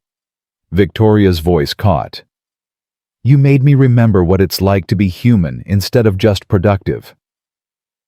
Daniel was quiet for a long time, his coffee growing cold in front of him. Finally he spoke. I'm terrified, he said honestly. Good. That means it matters. What if the kids don't respond to me the way Lucas did? Then you'll find new ways to reach them. You're creative, resourceful, and you genuinely care. That's 90% of teaching right there. Daniel looked around the kitchen at the marble countertops, the high-end appliances, the evidence of wealth he'd been cleaning around for months. This is really happening. You really think I can do this? I know you can, but more importantly, I think you need to. I think you've been hiding in jobs that don't require you to be fully alive, and it's time to stop hiding. The words hung between them, truth laid bare. When would I start? Daniel asked quietly. Is that a yes? He took a shaky breath, and Victoria saw the moment he decided saw fear transform into something braver, saw grief make room for possibility. It's a yes, he said. God help me. It's a yes. Victoria felt tears spring to her own eyes as she smiled. Then you'd start in a month. That gives us time to get everything set up for you to transition out of your current jobs for us to hire your team. My team. You didn't think I'd make you do this alone, did you? You'll have assistant instructors, administrative support, whatever you need. This is going to be professional, Daniel. Legitimate. You're not doing this as a favor. You're doing this as the director of youth education for a Fortune 500 company. Daniel laughed, the sound somewhere between joy and disbelief. Director of youth education. A month ago, I was cleaning toilets. A month ago, you were already a teacher. Now you'll just have a title that matches. They talked for another hour, Victoria outlining her vision, Daniel contributing ideas that revealed just how much thought he'd given to education over the years. By the time Lucas came downstairs in his pajamas, they'd sketched out a preliminary plan that made Victoria's chest tight with excitement. Mr. Daniel, Lucas said, seeing them at the counter. Are you staying for dinner? Daniel glanced at Victoria, uncertain. In all their sessions, he'd never stayed beyond the lesson. He is, Victoria said firmly. In fact, we have something to tell you. Over Maria's homemade enchiladas, they explained the new program to Lucas, who listened with growing excitement. So, you're going to teach other kids like you teach me? Lucas asked Daniel. That's the idea. That's awesome. Because everyone should have a teacher like you. Everyone should know that fractions are just friends they haven't met yet. Daniel's eyes were suspiciously bright as he ruffled Lucas's hair. Thanks, buddy. That means a lot. After dinner, after Daniel left with promises to return tomorrow for their regular session, after Lucas was tucked into bed, still talking about how cool it was that Mr. Daniel was going to help more kids. Victoria stood in her home office and looked at the awards on her wall. Tech Innovator of the Year, Forbes' Most Powerful Women, Industry Leader Award. She'd spent her career collecting these accolades, measuring her worth by external validation, by market cap and quarterly returns, and her position on prestigious lists. But none of those awards made her feel the way she felt right now, standing in her house, where a janitor had taught her son to believe in himself, where she'd learned to measure success in moments instead of millions, where she'd finally understood that the richest people weren't those with money, but those who gave hope. She opened her laptop and started drafting an email to the Hayes Technologies board, explaining the education initiative, laying out the budget, making her case. But this time, she wasn't asking for approval based on ROI or market positioning or competitive advantage. She was asking them to do something because it was right, because their employees deserved support, because children deserved opportunities regardless of their parents' tax brackets. And if the board didn't like it, well, she was still the controlling shareholder. This was happening whether they approved or not. As Victoria typed, she thought about Daniel's face when he'd said yes. The fear and hope mixed together the decision to step out of the safety of grief and into the risk of living again. She thought about Jennifer in the cafeteria, carefully budgeting her lunch money while dreaming of art classes for her son. She thought about Lucas, asleep upstairs with his blue ribbon on his nightstand, no longer afraid of fractions or his own potential. And she thought about herself, this woman who'd spent so long climbing toward success that she'd forgotten to look around and see who she was stepping over on the way up. No more. From now on, Hayes Technologies would measure success differently. Not just in profit margins, but in impact. Not just in quarterly returns, but in children learning and growing and discovering their potential. Not just in what they built, but in who they helped along the way. It wouldn't show up in the stock price. It wouldn't impress Wall Street analysts. It wouldn't earn her any more awards or magazine covers. But it would matter. Really matter. And as Victoria finished her email and closed her laptop, she realized that for the first time in her carefully constructed life, she was chasing something that couldn't be measured in dollars. She was chasing purpose, and it felt impossibly like coming home. The board meeting 3 weeks later was exactly as contentious as Victoria expected. She sat at the head of the polished mahogany table, surrounded by 12 faces, ranging from skeptical to openly hostile, and laid out her vision for the Hayes Technologies Youth Education Initiative with the same confidence she'd used to pitch her first product launch a decade ago. "You're proposing we spend $1 million annually on what is essentially charity, board member." Richard Thornton said, his tone making charity sound like a dirty word. Money that could go toward R&D, toward shareholder dividends, toward actual business growth. "I'm proposing we invest in our employees," Victoria corrected calmly. "Which is business growth. You want to talk numbers? Our turnover rate is 18%. Industry average is 12%. Every time we lose an employee, it costs us $60,000 minimum to recruit and train a replacement. If this program reduces turnover by even 5%, it pays for itself." "That's speculative," another board member interjected. "So was our cloud infrastructure investment 3 years ago. So was the AI integration last year. Everything we do involves calculated risk." Victoria leaned forward. "But this isn't just about numbers. It's about doing what's right.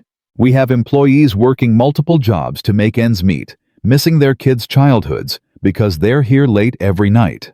We have brilliant people who can't help their children with homework because they don't have time or resources.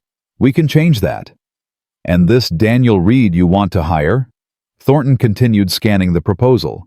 "He has no formal credentials, no teaching degree, no educational background. You want to make him director of youth education based on what, helping your son with fractions?" Victoria felt her jaw tighten, but she kept her voice level. "Based on his ability to transform a child who thought he was stupid into one who won an award for teaching mathematics. Based on his understanding that education isn't about credentials, it's about connection, patience, and meeting people where they are." She paused. "You want to talk about ROI? Daniel's ROI with my son was infinite. He gave Lucas back his confidence, his joy, his belief in himself. That's not quantifiable in a spreadsheet, but it's invaluable." The argument went on for another 40 minutes, but Victoria had the controlling shares and the final word. By the time the meeting ended, she had reluctant approval and a 3-month trial period to prove the program's value. Walking out of the conference room, her COO Marcus fell into step beside her. "That was impressive," he said quietly. "I've never seen you fight that hard for something that doesn't directly benefit the bottom line." Victoria smiled. "Maybe I'm finally learning what the bottom line should be." The next month was a whirlwind of activity. Daniel gave notice at his cleaning jobs, spent his final weeks training his replacements, while Victoria and her team transformed an entire floor of the Hayes Technologies building into an educational center. What had been unused storage space became bright classrooms, art studios, a small gymnasium, even a music room with donated instruments. Victoria threw herself into the project with the same intensity she'd once reserved for product launches. But this time, it felt different. Better. Every decision from the color of the walls to the snacks they'd provide was made with one question in mind. What would make children feel safe, valued, excited to learn? Daniel was involved in every step, his initial uncertainty giving way to genuine enthusiasm as the vision became reality. Victoria watched him transform from the quiet janitor who'd taught with bottle caps to a confident director interviewing potential tutors, designing curriculum planning programming that would meet kids exactly where they were. "I want to hire Jennifer," Daniel said one afternoon, reviewing applications in Victoria's office. "The woman from the cafeteria you told me about. She doesn't have teaching credentials, but she's studying nursing. She's a mother, and she wrote in her application that she understands what it's like to want more for your kids than you can afford to give them." "Hire her," Victoria said without hesitation. "That's exactly the kind of person we need." They also hired a recent art school graduate struggling with student loans, a retired math teacher who missed working with kids, a music instructor who'd been giving lessons from his garage, and a college student majoring in education who needed practical experience. The team Daniel assembled wasn't impressive on paper. No Ivy League degrees, no prestigious credentials, but they had something more important. They had heart. The program launched on a Monday in October, 3 months after that first afternoon when Victoria had heard Daniel teaching Roberto with bottle caps. 23 children showed up that first day. Sons and daughters of Hayes Technologies employees ages 6 to 12, all dropped off by parents with cautious hope in their eyes. Victoria took the afternoon off to be there standing in the back of the main classroom as Daniel addressed the children for the first time. "Hi everyone," he said, kneeling down to their level, the way he always did. "My name is Mr. Daniel, and I'm really glad you're here. I know some of you might be nervous, or maybe you don't want to be here because it feels like more school. But this isn't like school. This is a place where we figure things out together, where mistakes are just part of learning, and where everyone gets to discover what they're good at." A small girl raised her hand. "What if we're not good at anything?" Daniel smiled gently. "That's impossible. Everyone is good at something. Sometimes it just takes a while to find it. That's what we're here to do, help you find your something." Lucas was there too, had insisted on coming, even though he didn't technically qualify, since Victoria wasn't a Hayes Technologies employee. He sat in the front row next to Roberto and Jennifer's son Tyler, his blue ribbon pinned to his backpack, ready to help other kids the way Daniel had helped him. The afternoon session started with Daniel teaching fractions, of course it did, using not just bottle caps this time, but cookies he'd baked that morning. The children divided them, shared them, ate them, and learned without realizing they were learning. The room filled with laughter and questions and the sound of children discovering that math could be fun. In the art room, Tyler's eyes lit up when the instructor showed him real art supplies, not dollar store crayons, but quality pencils, paints, canvases. "I can really use all of this," he asked, voice full of wonder. "That's what it's here for," the instructor replied. "Show me what you can create." In the music room, a shy 10-year-old girl named Maya picked up a violin for the first time, drawing a squeaky note that made everyone laugh. But the music teacher just smiled and said, "Perfect start. Now let's teach your fingers where to go." Victoria watched it all moving from room to room, seeing the program she'd envisioned come to life. But more than that, she saw the parents, the mothers and fathers who'd arrived to pick up their children at 6 p.m., expecting tired, bored kids. Instead, they found children buzzing with excitement, clutching artwork and sheet music and worksheets they'd actually completed without tears. Jennifer found Victoria in the hallway as parents were collecting their children. "Ms. Hayes," she said, and her voice was thick with emotion. "I don't know how to thank you. Tyler hasn't stopped talking about the art class. He made this for you." She held out a drawing, a child's sketch of a building with the words, "Thank you," in crayon across the top. Victoria took it with hands that trembled slightly. It's beautiful. Tell him I'll treasure it. He said for the first time he doesn't feel behind. He feels special. Jennifer wiped at her eyes. Do you have any idea what that means? To a parent who's been watching their kid struggle and not being able to help. Victoria thought about Lucas, about those dark months when she'd thrown money at the problem and watched her son sink deeper into despair. I do, she said quietly. I really do. As the weeks went by, the program grew. More children enrolled, word spreading through the company that this wasn't some corporate PR stunt, but a real meaningful resource. Daniel hired more instructors, expanded the programming, added weekend sessions for working parents. But more importantly, Victoria watched the ripple effects spread through Hayes Technologies itself. Parents were more engaged at work, more productive, less stressed. Turnover dropped. Applications for open positions tripled. People wanted to work for a company that valued them as whole humans, not just workers. The board meeting 3 months later was a different conversation entirely. Turnover is down 11%. Marcus reported, barely concealing his surprise. Employee satisfaction scores are up 23%. We've had 3 major news outlets request interviews about the program, which has generated more positive press than our last product launch. And, he paused for effect, we've had 2 major clients specifically mention the education initiative as a factor in choosing to do business with us. Richard Thornton, who'd been the program's loudest critic, actually looked impressed. I'll admit, Victoria, I didn't think this would work. But the numbers don't lie.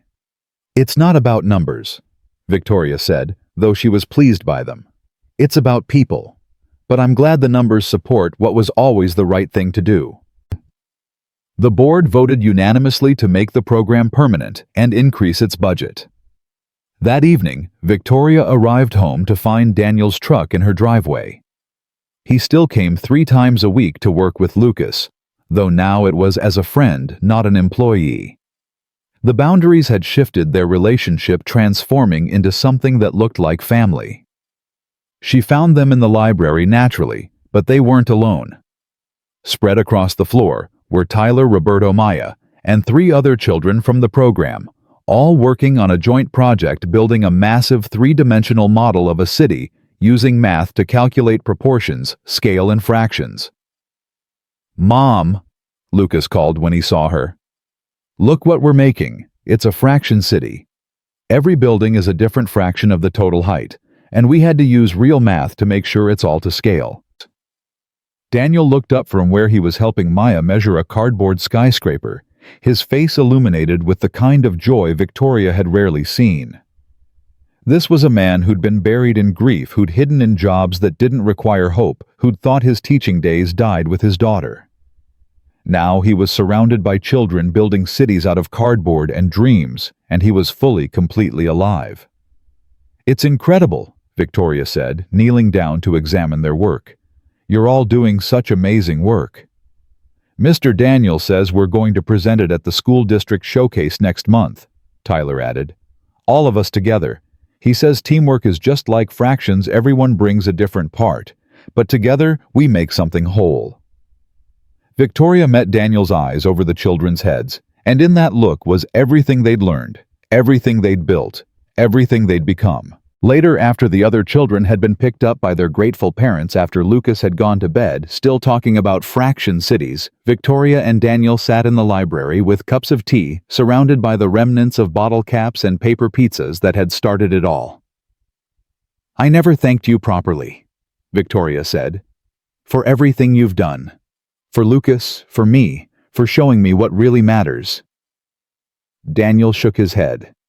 You gave me my life back, Victoria. Before this, I was just existing, going through the motions. You reminded me that I still had something to offer, that Emma's death didn't have to be the end of my story. We saved each other, Victoria said simply.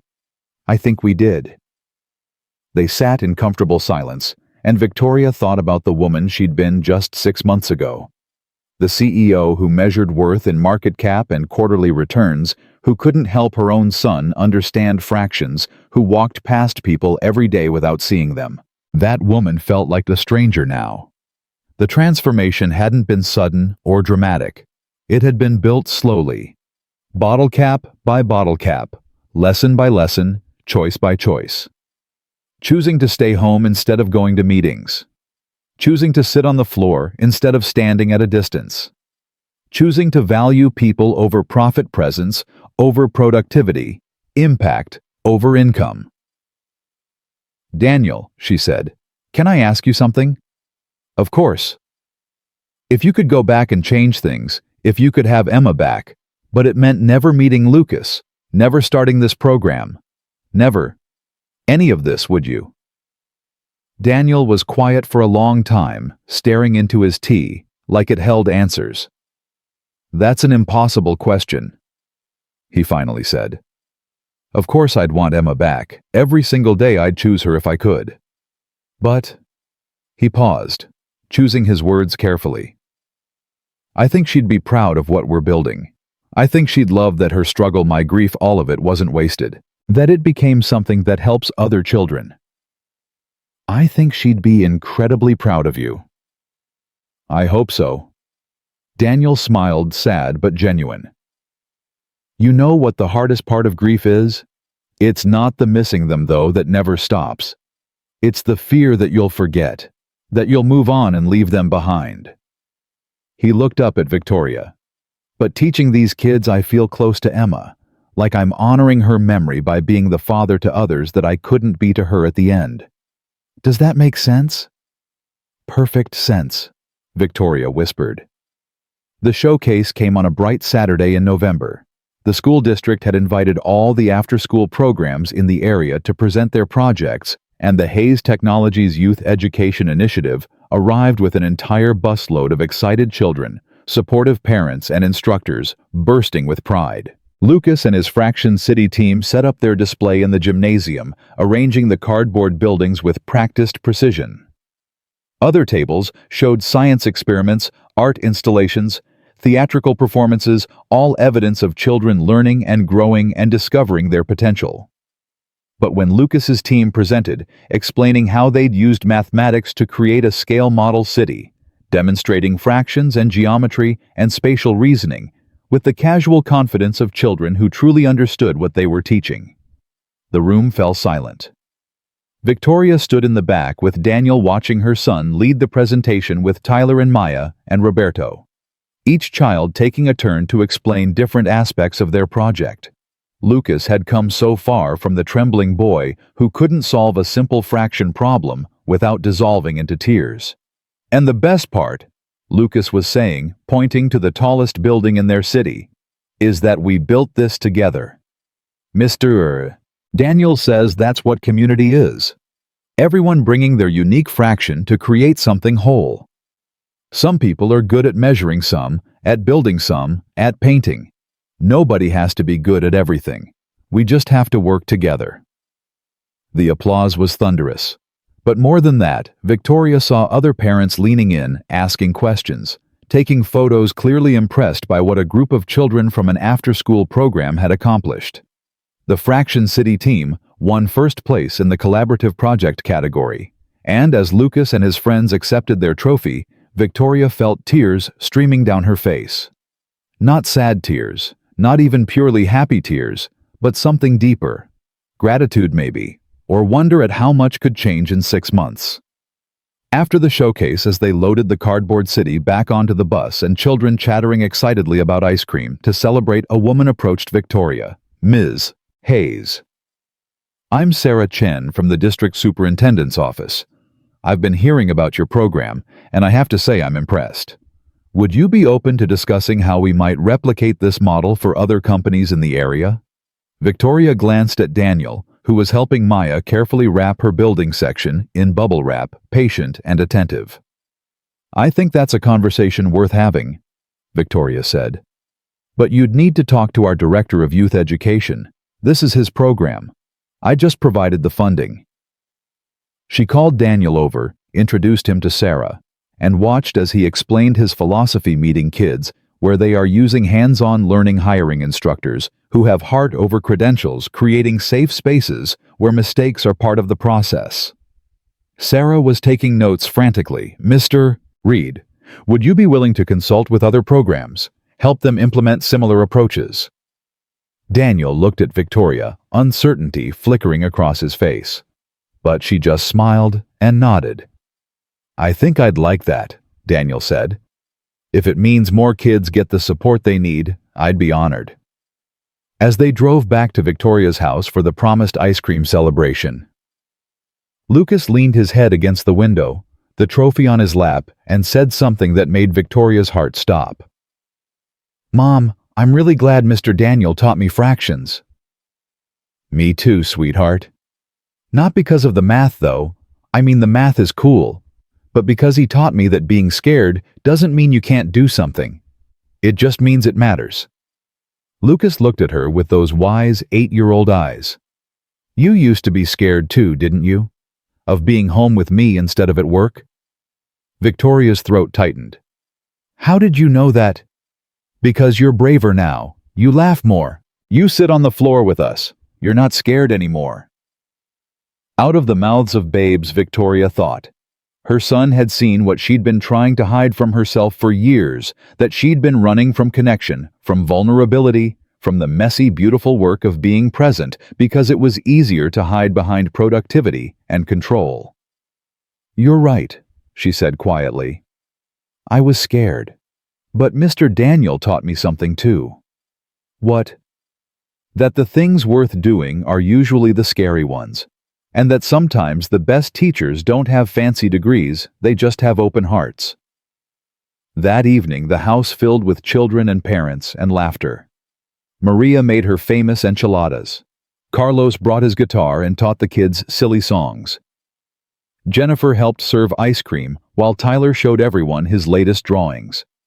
The mansion that had once felt like a beautiful museum, pristine and cold and empty, became a home filled with warmth and noise and life. Victoria stood in the doorway of her kitchen, watching Daniel help Maya practice her violin, while Lucas demonstrated fractions to Roberto's younger sister, using the ice cream portions. This was her life now. Not board meetings and investor calls and Forbes lists, though those still happened. But this messy, beautiful, chaotic gathering of people who'd found each other across class lines and job titles and circumstances. This was what wealth really looked like. Marcus called the next morning with news that 3 more companies wanted to implement similar programs inspired by the press coverage from the showcase. You've started something, Victoria. This could change how corporations think about employee support. Good, Victoria said. It should.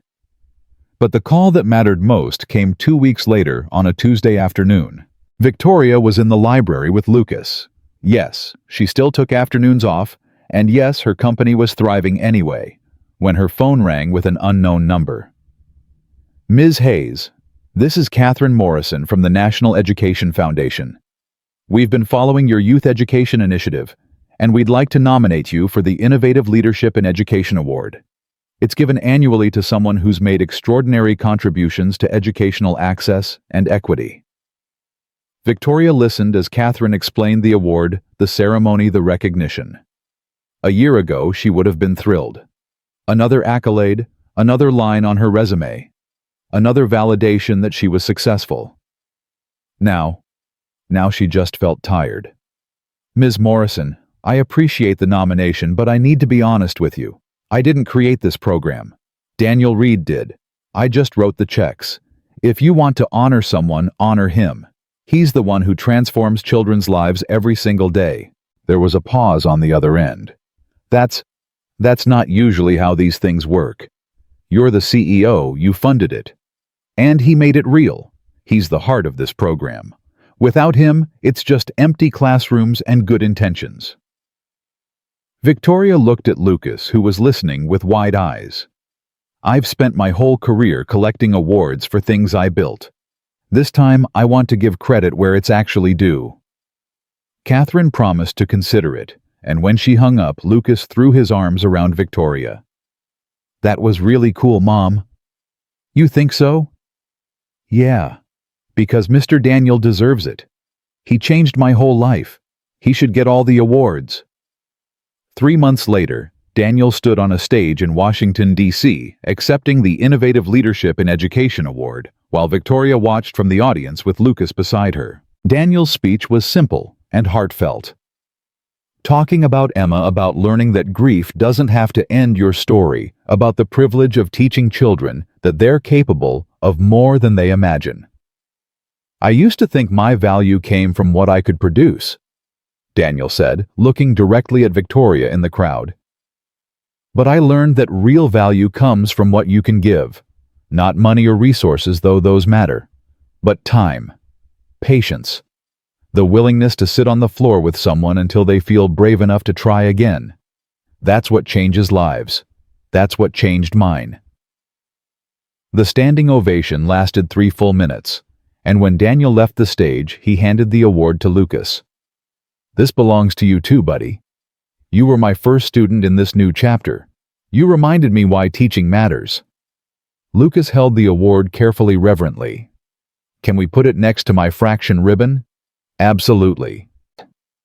On the flight home, Lucas fell asleep against Victoria's shoulder, the award carefully buckled into the seat beside him. Daniel sat across the aisle looking out the window at clouds that glowed pink and gold in the sunset. "Thank you," he said quietly, not looking at Victoria, "for believing in me when I'd stopped believing in myself." "Thank you," Victoria replied, "for teaching me what success actually looks like." They flew in comfortable silence, and Victoria thought about how far they'd all come. Lucas from a child who thought he was stupid to one who taught others with confidence and joy. Daniel from a grief-stricken janitor, hiding from life, to an award-winning educator, building something that would outlast them all. And herself from a CEO, who measured worth in dollars, to a woman who'd learned that the richest people weren't those with money, but those who gave hope. The Hayes Technologies Youth Education Initiative now served 200 children across 3 locations, with plans to expand nationwide. Daniel had trained 40 instructors in his approach teaching, with empathy meeting kids, where they are making learning tactile and joyful and safe. Jennifer had finished her nursing degree while working with the program, and now ran the health and wellness component. Tyler's artwork was displayed in the main lobby of Hayes Technologies. Maya was teaching violin to younger children, paying forward what she'd received. And Lucas was thriving, not just in math, though his grades were excellent, but in confidence, in kindness, in the belief that he could tackle anything if he was patient enough to learn the language it spoke. The bottle caps that had started it all sat in a jar on Victoria's desk at work, a reminder of what really mattered. Sometimes during long meetings about market projections and growth strategies, she'd look at that jar and remember, value doesn't have a price tag, and the most important work often happens in the spaces we're not trained to notice. 6 months after the award ceremony, Victoria made another decision that shocked her board. She promoted her COO to CEO and moved herself to executive chair, a position that allowed her to set vision and strategy while working only 3 days a week. "I want to spend more time with my son," she told the board, "and more time supporting the education initiative as it grows. I built this company, and I'm proud of it, but I'm not willing to sacrifice the rest of my life for it anymore." Richard Thornton actually smiled at that. "You know what, Victoria, I think that's the smartest business decision you've ever made. Companies need leaders who understand that humans aren't machines, that life is more than quarterly returns. You've built something sustainable here, and that's worth more than any short-term profit." On her first Monday as executive chair, Victoria spent the morning at home with Lucas, then drove to the Youth Education Center to spend the afternoon helping Daniel with a new curriculum initiative. They worked side by side in his office, once a storage closet, now a bright space filled with children's artwork and thank you notes from parents planning programs, reviewing applications, dreaming about expansion. "We've had requests from companies in 12 states, Daniel said, spreading papers across his desk. "Everyone wants to replicate what we've built. But I worry about scaling it. What if it loses the personal touch? What if it becomes just another corporate program?" "Then we make sure it doesn't," Victoria said firmly. "We train instructors in your philosophy. We require that every program prioritizes relationship over curriculum, that they hire, based on heart rather than credentials, that they remember what this is really about, which is seeing people, meeting them where they are, giving them the space to be brave. Victoria smiled. You taught me that. We just need to teach others. They spent the rest of the afternoon working, and when Lucas arrived after school driven by Maria, who'd become much more than a housekeeper in the past year, more like family, he dropped his backpack and immediately started helping organize supply donations. This was their life now. Not perfect, not without challenges, but real, connected, purposeful. That evening, as they were locking up the center, a woman approached hesitantly. She was young, maybe 25, with tired eyes and a child clinging to her hand. Are you Mr. Daniel? She asked. I am. I heard about your program. My son, he's struggling in school. They want to hold him back and I can't afford tutors and I don't know what to do. Her voice broke. Someone told me you help kids like him. Kids who just need someone to believe in them. Daniel knelt down to the little boy's level. Hey there, buddy. What's your name? Marcus, the boy whispered. Well, Marcus, I'm Mr. Daniel, and I want you to know something important. You're not broken and you're not stupid. Sometimes we just haven't found the right way to learn yet, but we will, I promise. He looked up at the mother. Bring him tomorrow, 3:30. We'll figure this out together. The woman's eyes filled with tears. Thank you. You have no idea what this means. But Daniel did know. Victoria did too. And as they watched the mother and child walk away, hope evident in their steps. Where before there had been only despair, Victoria felt the truth of what she'd learned settle deep in her bones. The world was full of Lucas's children who just needed someone to sit on the floor with them and teach them that fractions were friends they hadn't met yet. That being scared didn't mean they couldn't succeed, that they were capable of so much more than they imagined. And now, because a janitor had been patient enough to teach with bottle caps, because a CEO had been brave enough to change her definition of success, because a child had been willing to try one more time, there was a place where those children could find hope. Mom, Lucas said, tugging on her sleeve as they walked to the car. Can I tell you something? Always. I used to think you didn't love me as much as your company, because you were always there instead of here. He said it matter-of-factly, without accusation, just childhood honesty. But I don't think that anymore. Victoria's heart broke and healed in the same moment. Why not? Because you changed. You chose me. And even though it was scary for you, you did it anyway. He smiled up at her. Just like fractions. You were scared, but you tried anyway, and now you're really good at it. Good at what Victoria wanted to ask, but she already knew. Good at being present. Good at being mom. Good at measuring success in moments instead of millions. Good at being human instead of just productive.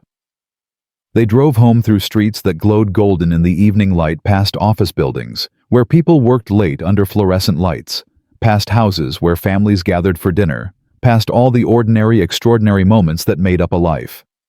Victoria thought about the woman she'd been, the one who could fix everything except her own child, who walked past people without seeing them, who measured worth in dollars and achievements and external validation. That woman had been successful by every conventional metric. But she'd been poor in the ways that mattered most.